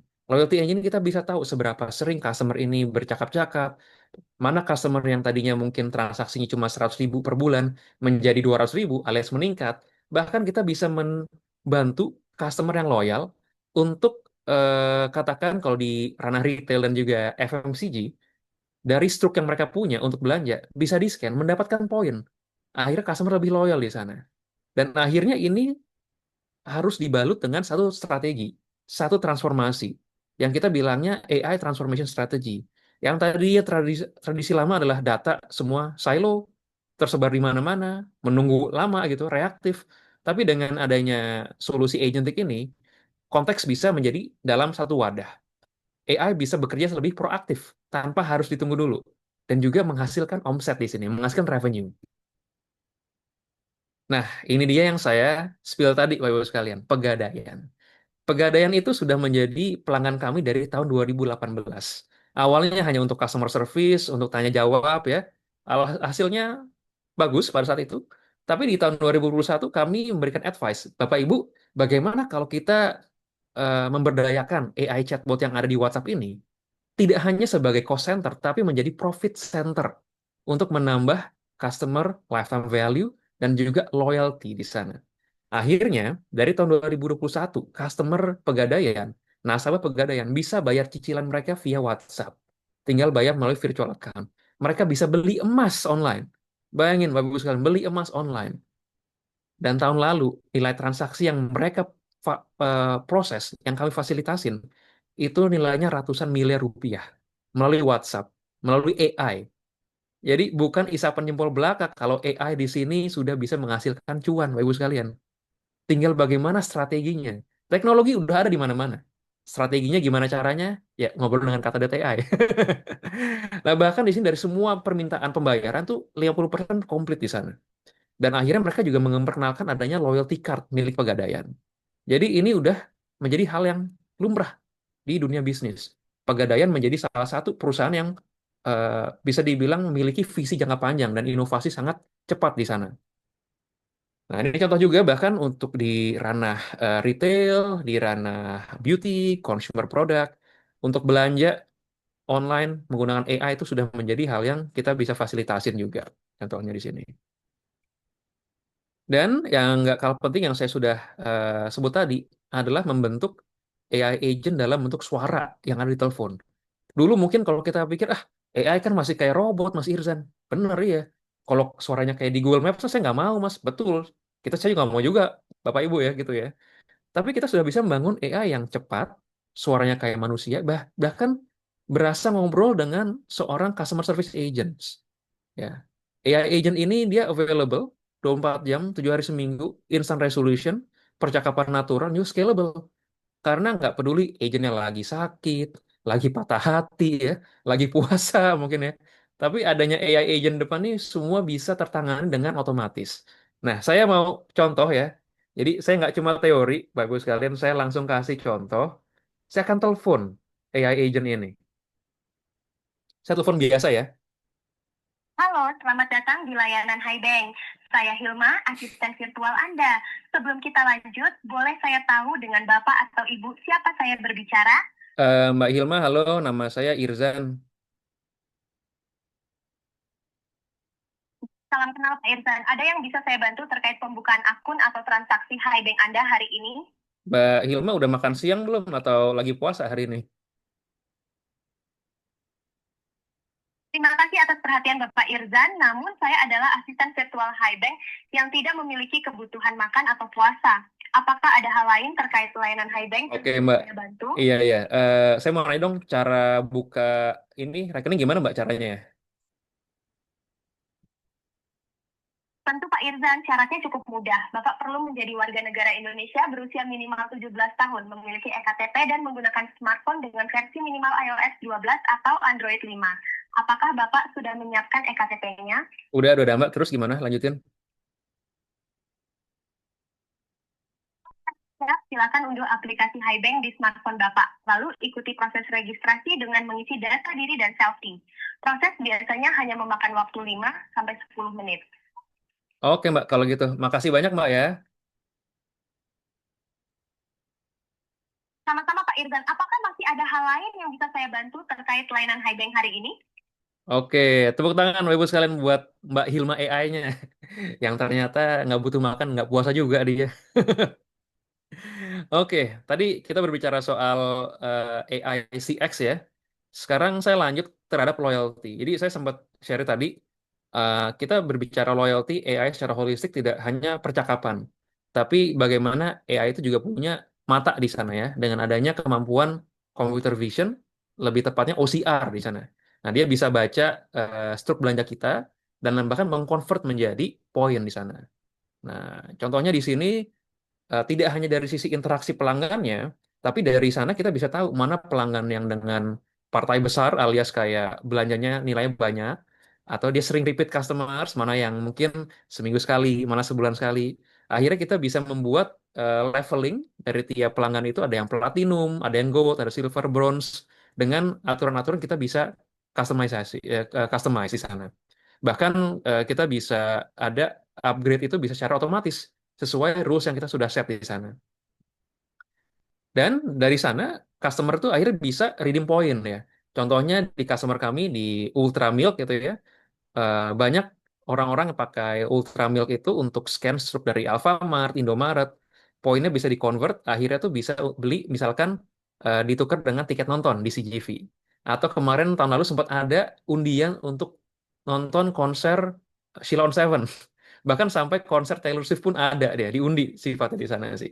Coba bahkan bayangin ya dengan WhatsApp aja, tanpa harus download aplikasi baru, tanpa harus buka website sendiri, semua bisa dihandle. Itu aplikasi yang kita pakai setiap hari, Bapak Ibu sekalian. Nah, karena adanya AI, use case tersebut akhirnya bisa terbuka dengan mudah. Dan bahkan kita bisa memberikan reward juga bagi customer yang sudah happy dengan loyalty-nya, mereka bisa mengajak customer lain dengan model referral di sana. Nah, setiap dia mengundang customer lain menggunakan loyalty programnya, akhirnya akan ada poin tambahan juga dari sana. Dan akhirnya kita bisa lihat dengan model seperti ini, akuisisi pelanggan akan menjadi mudah dan juga meretain pelanggan juga lebih mudah. Manfaatnya bagi brand apa? Mereka bisa mengumpulkan data. Karena bagi perusahaan retail, perusahaan consumer goods, yang paling sulit adalah mengumpulkan data pelanggan mereka.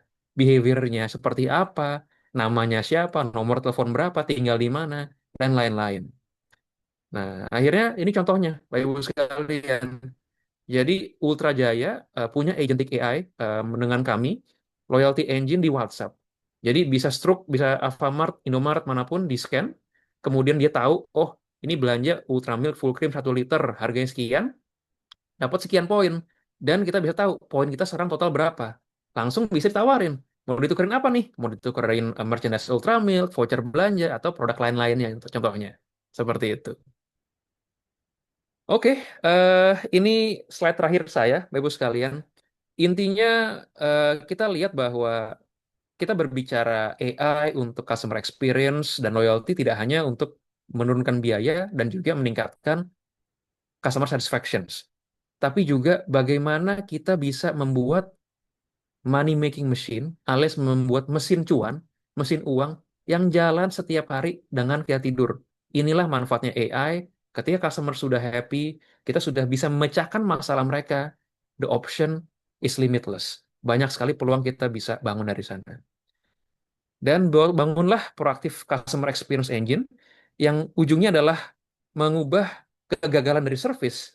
Kita recover dengan adanya customer service dari cost center menjadi profit center dengan loyalty moments ini. Dari reaktif menjadi proaktif. Yang tadinya message-nya one size fits all menjadi hyper personalized. Darinya cost center menjadi revenue driver. Jadi intinya jangan bikin chatbot, tapi bangunlah profit engine yang jalan 24 jam, 7 hari seminggu. Let's build the future. Terima kasih Bapak Ibu sekalian. Mohon maaf bila ada salah kata. Wassalamualaikum warahmatullahi wabarakatuh. Terima kasih. Waalaikumsalam. Terima kasih. Aplaus sama Mas Tirza. Wah, luar biasa ini. Ya, jadi apa yang telah di-share oleh beliau sesuai dengan pengalaman beliau juga di dalam memberikan layanan-layanan melalui kata.ai kepada customernya realistik. Dan seluruh yang disampaikan oleh Mas Irjan tadi itu, ini bisa kita buktikan begitu. Dan apakah kalau kita sebagai pelanggan Telkomsel, bisa kita dengar interaksi dengan Veronica, kalau kita pelanggan Pegadaian, bisa juga kita melakukan interaksi dengan Pegadaian melalui robot atau chat AI mereka itu begitu. Ya, jadi saya pikir saya sangat setuju apa yang disampaikan oleh beliau tadi itu, bahwa ke depan mungkin ya 2 or 3 years ahead, ya 80% itu aktiviti manusia itu disupport oleh AI gitu ya Mas Irzan ya. Jadi Betul, Pak Suranto. semuanya, ya katakan aja dispenser kita bentar lagi udah pakai AI itu, dan dia bisa lihat, oh Anda minumnya kurang ini Mas, katanya oleh dispenser itu begitu. Kalau itu udah ada nggak Mas Irzan, atau bisa kita buat begitu? Karena kan Sudah ada, Pak. Apalagi sudah di Cina, ada Pak. ya. Pasti ada, Oh, Pak, di Cina. iya, karena kan sesuai dengan kata dokter itu kan harus 2 liter gitu. Jadi kan AI itu udah bisa mengingatkan kita kan, Mas, oh Anda minumnya kurang ini katanya. Mohon maaf ya bagi, ya memang ini lagi bulan Ramadan, tapi kita sedikit menyinggung air gitu ya. Oke, kemudian AI ini juga di samping akan memberikan loyalty, kemudian customer satisfaction, itu juga bisa menghasilkan duit. Yang jelas kalau bagi perusahaan itu ya menjadi cost leadership juga ini ya, Mas Irzan ya. Jadi ya kita tidak perlu mengeluarkan biaya yang variabel, dengan AI itu udah bisa mengeluarkan biaya fix yang rendah gitu ya. Tapi oke, ya ini luar biasa. Dan untuk lebih detail, baik yang disampaikan oleh Bu Lisma dan Mas Irzan tadi itu, ini akan bisa kita follow up. Ya, jadi baik itu melalui consultant service, ya kemudian kita melalui training and workshop, dan lain-lain nanti kita bisa elaborasi sehingga teman-teman akan bisa mengutilisasi teknologi dan bagaimana meningkatkan customer satisfaction. Bahkan di dalam kita memproduksi film juga kita udah banyak itu menggunakan AI, dan juga bagaimana kita mengevaluasi kebutuhan dan keinginan daripada customer market, ya PFN juga ya mulai menerapkan AI. Jadi nanti mohon dibantu juga ya Mas Sirjan dan Bu Lisma ya, dan sekaligus kepada customer kita. Sekarang kita masuk ke question and answer. Ya, jadi teman-teman udah gak sabar ini kayaknya ini. Ya, jadi ini udah ada yang raise hand ini, Pak Toto Agung. Silakan Mas Toto. Ya, jadi ya mungkin langsung saja. Apakah mau disampaikan ke Mas Irjan atau ke Bu Lisma? Silakan Pak Toto. Oke, terima kasih Mbak Lisma sama Mas Rizan. saya baru apa itu namanya baru mengikuti dan mengenal AI, Pak. Saya hampir Ya, 20 tahun tuh sebagai asesor di perusahaan, terutama di BUMN ya. Itu ya, business excellence. Ya memang kata kuncinya tadi adalah based on customer. Memang bisnis adalah based on customer. Bagaimana mendorong customer bukan sekedar loyalty, tapi masuk ke era engagement. Nah, selama ini yang saya tahu Pak, basis itu adalah dilakukan dengan survei-survei, ya kan? ya, Mungkin ini tadi diganti oleh AI. Nah, atas hasil market research maupun survei itu menjadi di-capture oleh leader untuk diterjemahkan menjadi strategi-strategi yang pas dalam rangka dia merunning operasinya, dia menyiapkan tenaga kerja yang sesuai, bahkan apa itu namanya tadi Bapak tadi bagaimana mendorong dari cost menjadi profit center dan seterusnya itu apakah AI itu sudah sejauh itu bisa diterapkan dalam sebuah kesisteman Pak. Contohnya Pak ya di Boarded Excellent Framework itu satu kesisteman yang terintegrasi mulai dari leader, strategi, customer, terus apa itu operation, workforce, sama financial measurement analisisnya sampai ujung-ujungnya bagaimana profit. Sebenarnya Bapak tahu selama ini dari sekian banyak BUMN itu eh, banyak yang apa itu namanya kinerja tidak bagus lah. Mungkin karena dia nggak nerapin AI atau apa, karena AI ini baru. Saya zaman dua, sejak 2005 Pak, saya menggelutin ini sebagai asesor. Saya pikir AI ini akan menjadi kata kunci menuju sukses. Nah, tapi bagaimana how to implement it di perusahaan yang beragam ini seperti ini Pak, itu kira-kira apa ya, semacam key suksesnya untuk meraih itu kira-kira seperti apa Pak? Mungkin baik dari Bu Lisa maupun sama dari Pak Iksan. Terima kasih. iya. Terima kasih Pak Toto. Ini luar biasa ini expert atau asesor di Baldrige. Ya, jadi ada kategori 1 sampai dengan kategori 7 ya Pak Toto ya di Baldrige, Malcolm Baldrige itu gitu. Ya, jadi kita sama-sama itu dengan Pak Halim juga nih, Pak Toto ini sebagai asesor di BUMN ini. Jadi kalau customer itu berada di kategori 3 gitu kan. Ya, jadi pertanyaannya bagaimana utilisasi AI itu dalam konteks baik itu meningkatkan revenue kepada customer, eh, kepada perusahaan maupun artinya dalam konteks eh, membangun ini ya customer satisfaction ya.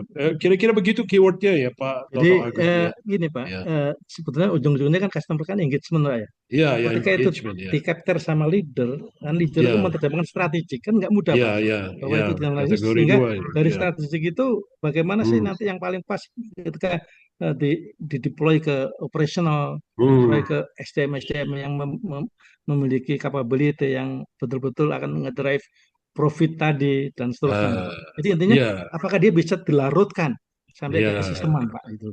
Oke. Ini cocok ini dengan Bu Lisma ini di start dari eh, apa namanya leadership dulu gitu ya. Bisa Iya. kan ditangkap ke pertanyaannya nanti kan dielaborasi lagi oleh Mas Irjan nanti. Silakan Bu Lisma. Silakan Ya, Mbak izin. Lisma. Ya, thank you. Baik, Pak. Terima kasih, Pak Toto. Saya yakin juga Bapak banyak sekali pengalaman ya, Pak, 20 tahun menjadi asesor. Nah, ini sebenarnya saya sama Mas Irza nih cukup sering, Pak, kita gitu ya. Saya punya problem nih dari sisi customer, gimana ya, Mas, supaya bisa dioptimasi menggunakan AI. Banyak sekali juga yang kami coba elaborasi gitu ya, mensolusikan. Mungkin saya bisa sharing salah satunya nih, bagaimana AI ini bisa membantu leaders untuk secara strategik gitu ya menentukan keputusan. Ini ada salah satu studi case yang cukup bagus nih waktu itu ya. Jadi saya cerita sama Mas Irzan. Mas Irzan ini saya punya customer problemnya banyak nih. Dia punya merchant banyak nih Pak Toto gitu ya. Tokonya tuh di seluruh Indonesia tuh ratusan. Gimana AI bisa membantu gitu ya. Waktu itu kita sempat punya inisiatif gimana kita kumpulkan datanya Pak gitu ya, baik dari customer insight ataupun market insight gitu ya. Kemudian ini salah satu studi case-nya adalah AI ini akan membantu gitu ya, ada di handphone masing-masing timnya gitu ya, dari kata AI dibangunkan gitu ya. Kemudian nanti dia akan tahu nih apakah si tim yang ada di toko itu mengerjakan sesuai SOP Pak Toto. Apakah dia greeting, apakah dia melakukan upselling, dan seterusnya.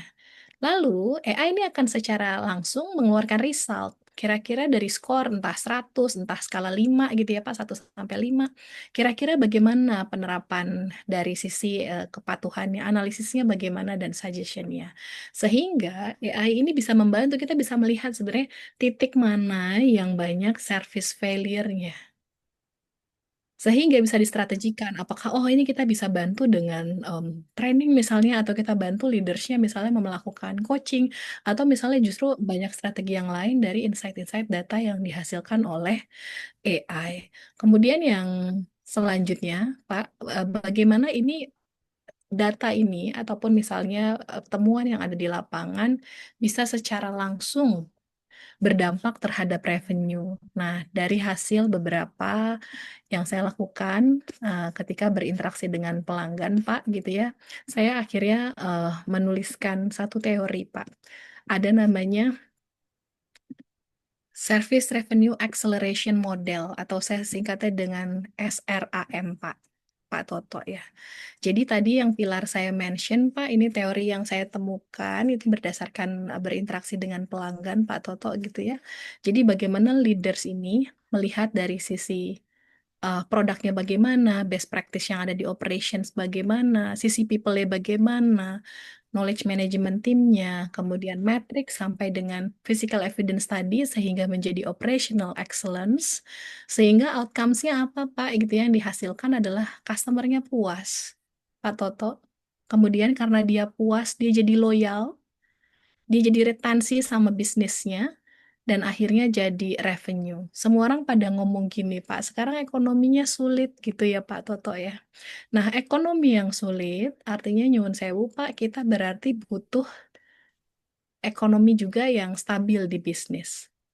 Jadi kalau ekonomi sulit, kita butuh income yang stabil di bisnis. Income yang stabil di bisnis itu harus didapatkan dari customer yang stabil. Customernya yang tetap loyal sama kita. Nah, customer yang tetap loyal, itu Pak, kita juga harus siapkan strateginya. Bukan berarti kita punya tim sales cukup, kita punya resepsionis cukup, kita punya call center cukup. Enggak gitu ya Pak, secara ke belakang ini operational excellence-nya pilarnya harus dibenahi gitu ya Pak, dijaga, supaya nanti dia tetap bisa membeli sama kita, tetap stay sama kita gitu Pak. Jadi bagaimana CX ini, bagaimana AI tentunya akan membantu di sisi operasional, memudahkan tadi Mas Irzan juga sempat mention, dan akhirnya ujungnya tetap ke revenue juga. Pak Toto, kurang lebih gitu mungkin Mas Irzan mau nambahin. Iya, terima kasih banyak Pak Toto pertanyaannya. Thank you juga Mbak Lisma. Ini sangat visioner Pak Toto ya, sebagai asesor langsung mikir AI gimana nih buat bantu assess. Jadi gini Pak, AI itu betul sangat berguna. Dia bisa merumuskan data sangat banyak, sangat mudah, sangat cepat, dan juga memberikan rekomendasi. Dan juga mereka punya knowledge yang bisa dibilang dari semua paper-paper terkenal, dari teori-teori apa yang udah ada juga dalam katakan satu organization building atau organization development. Tapi yang menjadi masalah adalah Pak, AI hanya bekerja jika ada datanya. Nah, sedangkan kita tahu Pak, dalam satu organisasi itu data itu nyebarnya bukan main Pak. Jadi kita kalau berbicara mungkin data KPI aja itu bisa Pak, ya kan? Jadi yang sudah kami lakukan juga di Kata.ai, ini data KPI semester ini, kemudian kita lihat performa perusahaan dari tiap orang, kita rumuskan ke AI-nya dengan kita ngasih prompt sekian-sekian, kita minta ekspektasi seperti apa, lalu kemudian jadi istilahnya OKR, Objective Key Results, atau strategic objektif perusahaan buat 6 bulan ke depan, termasuk KPI per individu sudah bisa dirumuskan oleh AI Pak. Itu sudah bisa oleh kami. Tapi yang kita seperti tahu, KPI itu adalah lagging indicator, alias hasilnya, outputnya. Yang kadang-kadang menjadi permasalahan dalam organisasi adalah menuju hasil tersebut. Inputnya seperti apa, proses dalam mengerjakan seperti apa. Nah, ini menjadi tantangan, Pak. Apalagi kalau kita berbicara perusahaan BUMN, di mana mungkin nggak semua data udah digital. Masih banyak yang pen and papers juga, Pak, dalam dokumen-dokumen. Jadi menjadi tantangan adalah bagaimana mengumpulkan datanya, merumahkan menjadi satu knowledge base, kemudian akan diproses oleh AI. Itu yang saya rasa akan menjadi tantangan. Nah, ketika pun data sudah ada, yang kita perlu ketahui adalah apakah data tersebut tidak dimanipulasi, apakah data tersebut tidak ditemper. Jadi integriti soal data dan juga kualitas data akan sangat berpengaruh bagaimana AI dapat memproses sehingga memberikan assessment yang menyeluruh terkait suatu performance suatu organisasi tersebut. Kurang lebih gitu Pak Toto, kalau saya kasih gambaran. Ya, clear ya Pak Totok ya. Jadi dari Ya, sisi kesisteman tadi itu kategori 1 sedangkan ya, sampai dengan kategori 7 sudah dijelaskan oleh Bu Lisma ya. dan Jadi, Mas Irzal, Pak. Iya jadi kan? maksud Jadi masa gini, Pak. ya, Eh, apakah saya selama ini sebagai asesor itu fungsi itu bisa didampingkan dengan AI bis. sehingga eh, pada saat kita melakukan scoring performance, oh menurut kacamata saya sebagai seorang asesor itu seperti ini, kalau menurut AI seperti ini, tuh, misalnya gitu. Oh, Sehingga apa? Sehingga betul-betul AI itu udah masuk ke dalam sebuah kesisteman tadi Bapak bilang input, ya, process, ya, output. Contoh ya. misalnya, ketika Itu. customer itu Hmm. risetnya itu kita apa tuh namanya kita capture dan kita susun strategi misalnya ketika kita membuat SWOT analisis, kita membuat apa portal analisis bargaining posisinya seperti apa ini? Apa itu AI itu juga mampu merespon itu menurut saya, Pak, dengan tepat gitu loh. Ya, Sehingga Sangat ya, dia bisa dia Pak. masuk dalam proses yang Iya, benar-benar real sehingga ya, akan menghasilkan revenue yang increase terus gitu. Ini akan ke sana, Pak. iya. Itu yang saya tekankan. Mungkin secara singkat bisa ditambahkan Bu Lisma dan Mas Rizan bagaimana artinya apa komparabilitas mungkin atas assessment yang dilakukan oleh asesor dengan AI itu gitu. Ya kalau saya lihat ya pasti selaras dan sejalan begitu. Silakan Bu Lisma dan Mas Rizan. Mas Tirzan boleh nih, silakan oke. deh. Iya, jawabannya pasti bisa Pak Toto sih. Intinya yang penting ada datanya Pak. Ada datanya Ya, dan juga ada ekspektasi outputnya seperti apa. Dan selama Bapak datang sebagai subject matter expert, ini yang tidak bisa digantikan sebetulnya. Mungkin saya yang tanpa pengetahuan company assessment menggunakan AI, mungkin hasil dari 1 sampai 10 nilainya mungkin 6 atau 7. Ketika Pak Toto pakai itu menilai bisa 9 sampai 10 mungkin Pak. Jadi kembali lagi bagaimana kita mengumpulkan datanya, memberikan perintah dalam bentuk prompt ini output seperti apa, dan hasilnya seperti kita berikan dalam bentuk apa nanti outputnya dan juga mengimplementasikan seperti seperti apa Pak. Jadi ini bisa Pak. Ya soalnya gini, Pak. Kan namanya output daripada sebuah assessment itu mendiagnosis kesisteman dan mengenalin yang namanya high performance impact terhadap kinerja korporat ke depan. Nah, ini yang menjadi prioritas untuk didorong terus supaya revenue kita naik, ya kan? Nah, sedangkan bisnis itu nggak bisa lepas dari namanya opportunity for improvement. Nah, yang opportunity for improvement betul-betul menjadi temuan yang akan diimprove ke depan sehingga innovation itu terus bergilir tuh, Pak. Ini nih, ini ya, yang apa tuh namanya apakah AI juga bisa masuk ke sana gitu loh. ya. Sehingga dalam menentukan scoring kita tuh nggak Ya. bias gitu. Saya pikir nanti kita bisa diskusi lebih sangat detail lagi tentang Oke, bagaimana terima kasih. mengutilisasi AI itu dalam konteks scoring Malcolm Baldrige gitu. Ya, Oke, jadi betul. jangan Ini khawatir menarik gitu banget Pak. ini, Pak. Iya, Karena iya, iya. intinya Jadi, kan buat dorong bisnis kita itu supaya tumbuh dan kembang. Selama iya, ini kita ya ngeliat setuju. banyak yang Iya, kolaps, kita juga aduh iya, sedih, iya. Pak ya. Ya, setuju, setuju Pak Toto. Ya, nanti kita undang khusus ya Pak Mas Irjan dan Bu Lisma. Oke, Ya, kita coba terima kasih, elaborasi Mas. ya bagaimana framework dari Malcolm Baldrige dan juga framework dari SRAM tadi itu yang disampaikan oleh Bu Lisma. Saya pikir ini bisa disandingkan dan sangat bagus. Terima kasih banyak ya Mas Pak Totok ya. Oke, terima Dan kasih kita banyak lanjut juga ke sama Mas ya Wisma, Mbak Isan. ya Terima kasih. kita lanjut Saya ke dapat dapat pertanyaan dapat ini baru, insight baru nih. insight baru gitu.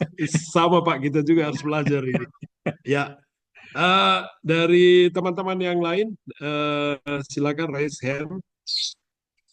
Atau dari admin ada yang sudah ditangkap pertanyaan di text box, silakan di show dari admin.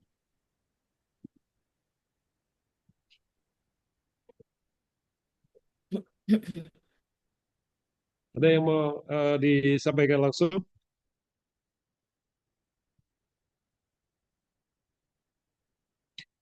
Kalau tidak sambil menunggu dari eh, atau ada yang raise hand?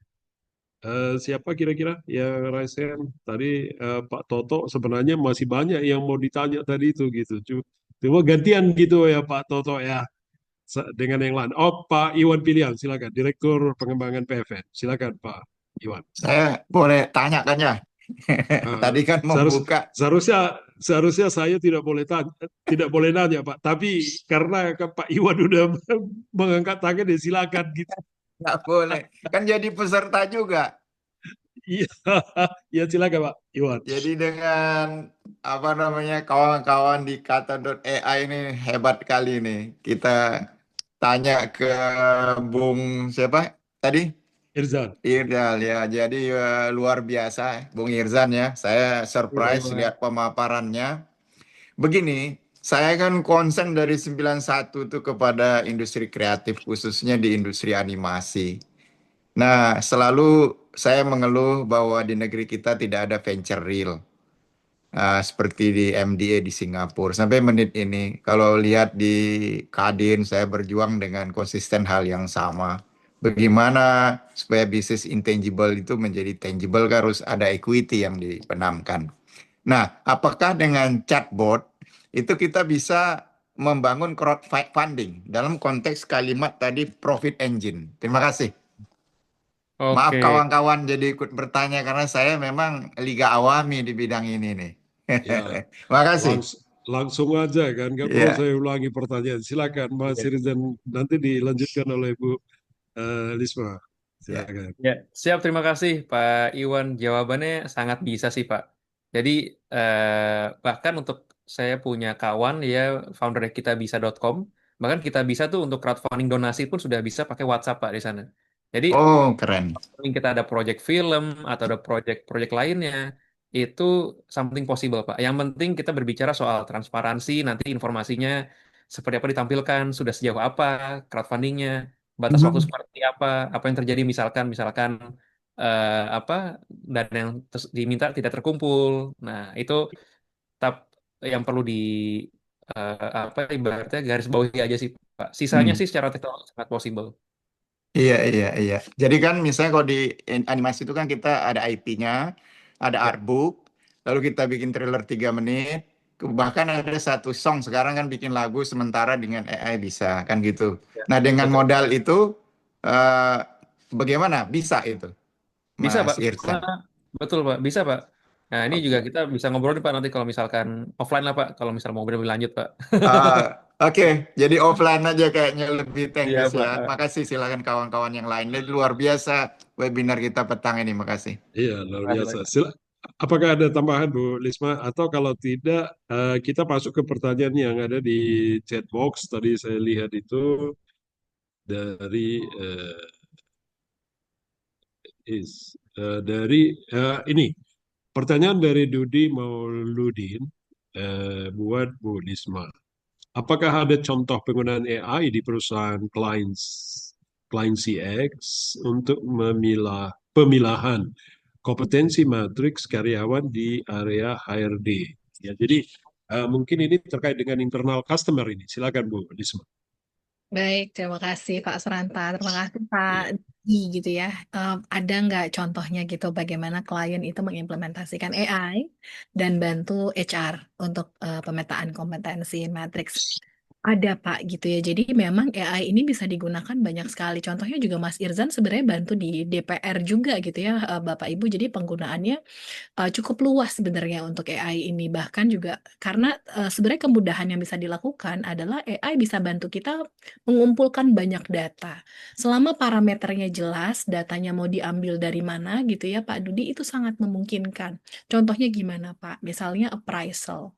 Appraisal mungkin kita kalau untuk pengukuran secara manual biasanya untuk perpanjangan kontrak atau KPI tadi juga Mas Irzan mention gitu ya.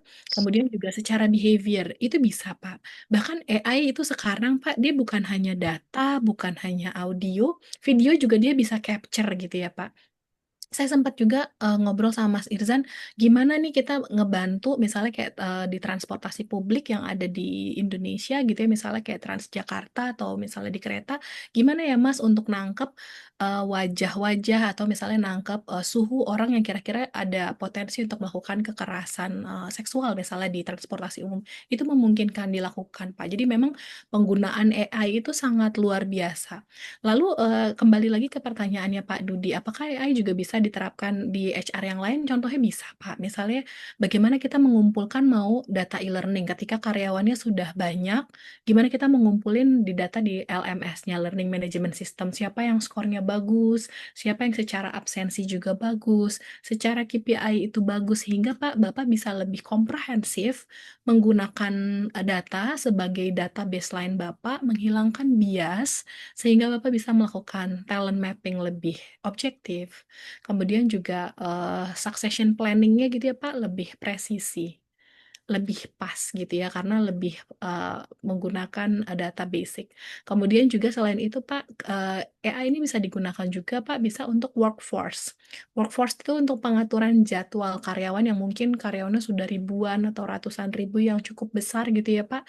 Ini bisa melihat kontribusinya per region atau per wilayah, seperti itu Pak Dudi. Jadi memang implementasi AI sebagai core itu cukup luas, bukan hanya CRM, customer relationship management dari sisi bagaimana manage customer, tapi bisa juga dari sisi ERP gitu ya Pak. ERP sistem yang ada di internal itu bisa juga dioptimasi menggunakan AI. Begitu Bapak, mungkin Mas Irzan mau menambahkan? Ya, silakan Mas Irzan kalau jika ada tambahan Iya, terkait dari kompetensi mapping tadi itu dengan AI gitu. iya Ya. betul. Jadi sangat mungkin kan pastinya untuk kompetensi matriks karyawan di area HRD ya. Kembali lagi di sini terkait soal datanya dan bagaimana kita bisa mengcapture data tersebut. Apakah misalkan contohnya di kantor kami menggunakan platform namanya Slack untuk chatting. Nah, kita bisa tarik data dari Slack tersebut, kita bisa lihat dari KPI-nya. Setiap meeting yang kami lakukan juga ada meeting notes-nya. Nah, akhirnya dari sana tuh selama datanya bisa dikumpulkan, akhirnya bisa membentuk kompetensi mapping setiap orang apakah sesuai dari perusahaan cari. Ketika dilihat apakah bisa diukur 1 sampai 5 di industri yang terkait sesuai mungkin dari sisi kebutuhan juga atau mungkin dari size perusahaannya dan lain-lain. Jadi intinya secara teknologi itu sudah ada Bapak Ibu sekalian, tinggal bagaimana kreativitas kita untuk menjahitnya di sana dan mencari masalah yang memang bisa dipecahkan oleh AI. Gitu sih. Betul betul. Oke, Terima kasih Pak ya, Lisman sama Pak Irsan. oke, Saya terima kasih. kenapa nanya dulu? Oke, Kenapa silakan, nanya silakan dulu? Rudy. Karena Ya, Anda ingin tahu feedbacknya gimana ya. Ternyata memang sesuai ekspektasi saya. Eh, Selama ini saya di HRD udah pensiun sih kebetulan. Jadi istilahnya data teknologi AI itu ketinggalan saya. Baru mulai dapat setelah pensiun. Ya, saya udah nggak dapat apa-apa. Tapi saya malah pikiran, ternyata ya itu sangat berfungsi, berguna, itu by data ya. Kita harus punya database. Dan database KARD kan confidential ya. Ya, hanya kita yang punya. Artinya hal ini kepada setiap orang, karena itu kan privately. Nah, untuk itu makanya confidentiality ini perlu kita buat. Bagaimana caranya itu tadi sesuai dengan aplikasi yang Pak Irsan tawarkan ya. Contohnya mungkin ada, makanya saya minta contohnya dulu. Ternyata itu kreativitas kita ya. Nah, tapi ya mungkin nanti lah next saya konsultasi juga gimana tools apa saja yang digunakan. Selama ini saya memang manual sih. Kebetulan di manufacturing departemen, saya nggak sebutin perusahaannya ya, perusahaan baja lah di Cilegon. Perusahaan cukup besar juga, safety-nya juga bagus. Tapi saya sangat tertarik dengan ya itu bagaimana cepatnya dia melakukan analisa ya. Jadi saya nggak usah lagi apa namanya satu persatu, mulai misalnya dengan responsible-nya atau misal profitability dari orangnya atau dia udah up training apa aja itu kan banyak banget ya. Dengan AI tentu saja itu akan mempercepat. Saya nggak sebutkan banyak teknik karena itu kan perusahaannya HED. Tapi saya terima kasih banyak dengan adanya contoh dari aplikasi yang paparannya itu buat saya nanti ke depannya ya buat jadi ilmu saja. Kita juga dosen di Politeknik Krakatau bisa dia dimasukkan juga untuk next generation untuk yang bisa mau kerja di HR menggunakan tools ini. Makasih banyak Ibu Risma dan Pak Irsad. ya, Terima ya, kasih. terima kasih banyak, Pak. Ya, jadi ya saya pikir nanti Bapak bisa induksikan juga kepada ekosistemnya bahwa AI ini akan bisa membantu dalam berbagai proses ya. Ya, memang waktu kita ini udah menuju akhir ini. Jadi kalau seandainya nanti masih ada pertanyaan dari teman-teman, silakan saja nanti kirim email ke alamat email yang telah di state oleh PIC dari IPCA, ataupun langsung juga bisa directly ke The Bridge Academy atau ke kata.ai. Jadi langsung bisa ke Mas Ilham dan juga ke Bu Lisma. Ya, jadi untuk mengakhiri sharing kita, ya memang nanti kita akan create lagi kesempatan berikutnya. Jadi saya minta masing-masing speaker untuk menyampaikan closing statement-nya. Silakan. Kita mulai dari Mas Irzan dulu ya. Kalau tadi kan dimulai oleh Bu Lisma gitu. Sekarang dimulai oleh Mas Irzan. Silakan Mas Irzan. Iya, terima kasih Pak Suranta dan terima kasih banyak rekan-rekan sekalian, Bapak Ibu sekalian atas waktu dan antusiasmenya. Pesan terakhir dari saya, intinya saat ini teknologi AI itu sangat cepat perkembangannya, pertumbuhannya. Dan penting bagi kita di sini berkreasi melihat teknologi ini bagaimana dapat mempercepat kita dalam bekerja, meningkatkan produktivitas, dan juga untuk memberikan layanan pelanggan yang pastinya lebih optimal lagi. Mari kita mulai sekarang bersama. Terima kasih. Ya, siap. Sangat valid begitu ya. Jadi AI semakin lama semakin pintar itu. Bahkan sudah menyamai manusia saat ini. Apalagi 2-3 tahun ke depan ya. Jadi silakan Bu Lisma, kira-kira bagaimana AI ini dalam konteks closing statement kaitkan ke customer experience. Silakan Bu Lisma. Ya, terima kasih Pak. Jadi Bapak Ibu, AI adalah expert system. Untuk menjalankan expert system, Bapak Ibu juga perlu menjadi seorang yang expert.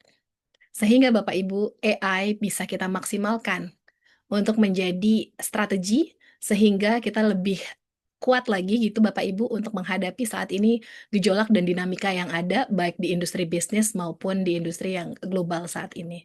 Jadi Bapak Ibu, AI harus kita sambut dengan tangan terbuka di lini apapun gitu ya Bapak Ibu karena dibutuhkan untuk membangun culture, dibutuhkan juga untuk memajukan bisnis dan juga public service yang kita miliki saat ini. Terima kasih Pak Suranta. Terima kasih, sangat valid gitu. Apa yang disampaikan oleh Bu Lisma itu, kita juga dalam menggunakan AI harus sebagai expert. Kita bisa uji aja di ChatGPT. Coba kita conversation in English misalnya. Good morning, how are you? And then gitu. Siapa yang duluan menyerah gitu? Apakah kita atau AI gitu? Biasanya kita yang duluan menyerah begitu kan? Itu buktinya gitu. Jadi kita harus lebih pintar dari ini. Belajar terus lah gitu ya Bu Ritma, Bu Lisma ya. Ya, Terima Pak. kasih closing statement yang luar biasa. Ya, jadi untuk sharing sudah selesai dan kita akan lanjutkan ke agenda lainnya. Dan sebelumnya saya sampaikan terima kasih sekali lagi kepada kedua pembicara kita yang luar biasa. Sukses dan maju terus bisnisnya juga, Bu Lisma dan Mas Irja. Ya, saya kembalikan ke MC. Terima kasih banyak. Baik, Pak Suranta. Terima kasih Bapak Suranta selaku moderator dan Ibu Lisma dan Mas Irzan selaku narasumber atas sesi diskusi yang sangat menarik dan insightful. Sebelum kita melakukan agenda berikutnya, kita akan melakukan foto bersama terlebih dahulu. Kepada seluruh peserta dimohon untuk menyalakan kamera, tetap menggunakan virtual background IFCA, dan menampilkan senyum terbaiknya.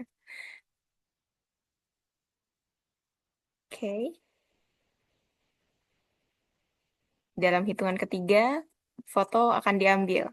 1, 2, 3. Oke.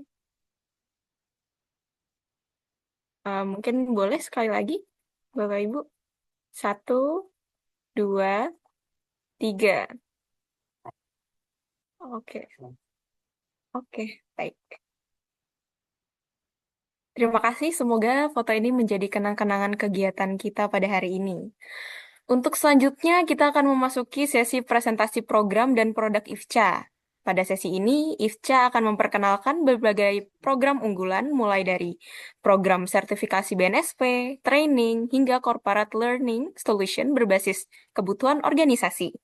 Kami berharap sesi ini dapat memberikan gambaran peluang pengembangan kompetensi yang dapat dimanfaatkan oleh rekan-rekan semua. Kepada Bapak Suranta, kami persilahkan. Ya, terima kasih MC. Saya menyampaikan beberapa informasi terkait dengan kolaborasi antara PFN dengan The Bridge Academy, ya, dan juga pasti ada kaitannya dengan kata.ai. Izin saya share, saya hanya meminta waktu kurang lebih 5 menit aja maksimum. Sebentar. Ya, jadi ya memang sekali lagi terima kasih kepada The Bridge Academy dan Kata AI karena telah artinya kita melakukan MOU untuk bekerjasama di dalam program Customer Experience.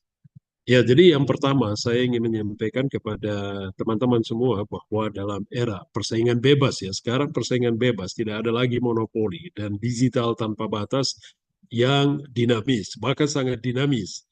Ya, CX atau pengalaman pelanggan yang kuat mengubah kepercayaan pelanggan menjadi pertumbuhan revenue yang menakjubkan dan berkelanjutan. Nah, tapi bagaimana caranya? Ya, seperti yang disampaikan oleh Bu Lisma dan Mas Irjan tadi itu, ya kita juga harus banyak terus belajar begitu. Ya, dan untuk itu kami menyediakan beberapa program. Ya, jadi di sini ada training program CX dan Service Excellence. Di sini ada 4 program yang kami tawarkan, mulai dari fundamental dari Customer Experience dan Service Excellence. Kemudian yang kedua, Service Mindset Mastery.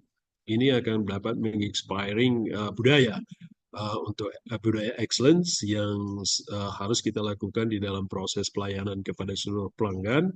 Kemudian yang berikutnya ada juga program untuk komunikasi yang efektif di dalam membangun layanan yang akan menyenangkan kepada pelanggan tentunya. Kemudian bagaimana berikutnya juga ada untuk mengempower, ya memperkuat tim, ya mulai dari awareness dan bagaimana membangun hubungan dengan secara emosional, ya dan juga secara resilience tentunya. Ya, jadi ini yang terkait Service Excellence ada 4 program. Kemudian program berikutnya ada Sales and Skill dan juga Public Speaking. Ya, dan Sales and Skills ini kita ada program bersama dengan The Bridge Academy. Ya, bagaimana kita mempengaruhi melakukan negosiasi dan menyelesaikan tentunya negosiasi tersebut dan mendapatkan deal tentunya. Kemudian yang kedua adalah bagaimana merubah hasil daripada sales itu berdasarkan dengan prinsip dan juga performance yang tinggi. Ya, jadi salesnya itu ya kita harapkan akan berlanjut secara terus-menerus dan menghasilkan revenue ya sesuai dengan target yang ditentukan. Itu dari sales and skill. Kemudian dari public speaking, ya jadi ini adalah bagaimana keahlian grooming ya dan positive body language ya. Grooming itu adalah cara pakaian, cara menampilkan diri dan lain sebagainya.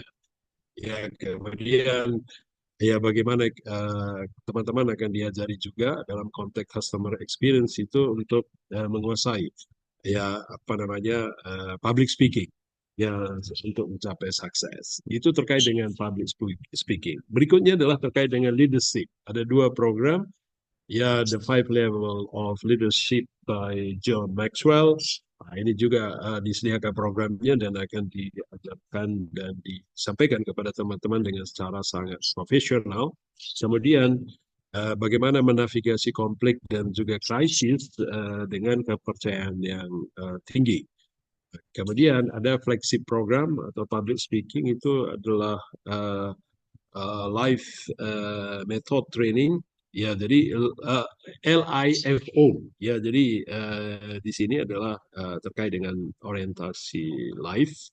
Ini juga adalah sangat bagus diikuti oleh teman-teman frontliners, manager, kemudian human resources manager dan sales manager. Untuk lebih detail nanti ini juga akan kami sampaikan kepada teman-teman pada saat kami menyampaikan materi secara langsung ya sesuai dengan yang diizinkan oleh Bu Lisma dan juga Mbak Sirjan nanti ya. Dan juga ada consulting service ya. Jadi Bapak dan Ibu di daerah era persaingan yang bebas sekarang ini jangan khawatir gitu ya. Jadi solusinya selalu ada dan disediakan oleh The Bridge Academy dan juga Kata AI di dalam bagaimana kita membangun customer loyalty dan customer satisfaction ya yang secara presisi dan sistematis tentunya ya. Jadi kolaborasi antara PFN dengan The Bridge Academy ya kita juga menyiapkan consulting service dan juga kita juga ada ya bagaimana kita melakukan assessment dan lain sebagainya sehingga teman-teman akan mengetahui gap dari terkait dengan customer experience ini. Jadi ini sangat luar biasa saya pikir dan ini akan mudah apa namanya dilakukan improvement oleh perusahaan-perusahaan ataupun organisasi Bapak dan Ibu semua karena akan diketahui mana strength-nya dan mana weakness-nya sehingga dapat dilakukan continuous improvement. Untuk informasi lebih lanjut dapat menghubungi PIC dari kami yaitu Saudara Arijul Fikri 085183005540 dan juga emailnya. Silakan di scan foto ya untuk bisa dihubungi kami sesuai dengan kebutuhan dari organisasi maupun perusahaan Bapak dan Ibu. Terima kasih banyak dan saya kembalikan ke MC. Terima kasih. Baik, terima kasih Bapak Suranta atas pemaparan yang telah disampaikan. Tidak terasa kita telah berada di penghujung acara IFCA Webinar Series 2026 pada siang hari ini. Kami mengucapkan terima kasih yang sebesar-besarnya kepada manajemen produksi film negara, The Bridge Academy, Kata.ai, para narasumber dan moderator, serta seluruh peserta yang telah berpartisipasi aktif. Semoga webinar Resolusi CX dengan AI dalam memperkuat loyalitas pelanggan dapat memberikan insight, inspirasi, dan strategi yang bisa langsung diterapkan di lingkungan kerja, organisasi, maupun komunitas masing-masing. Saya Aurora Najla Warha, pamit undur diri. Mohon maaf apabila selama memandu acara terdapat kekurangan. Wassalamualaikum warahmatullahi wabarakatuh, dan sampai jumpa di kegiatan dan webinar IFCA berikutnya.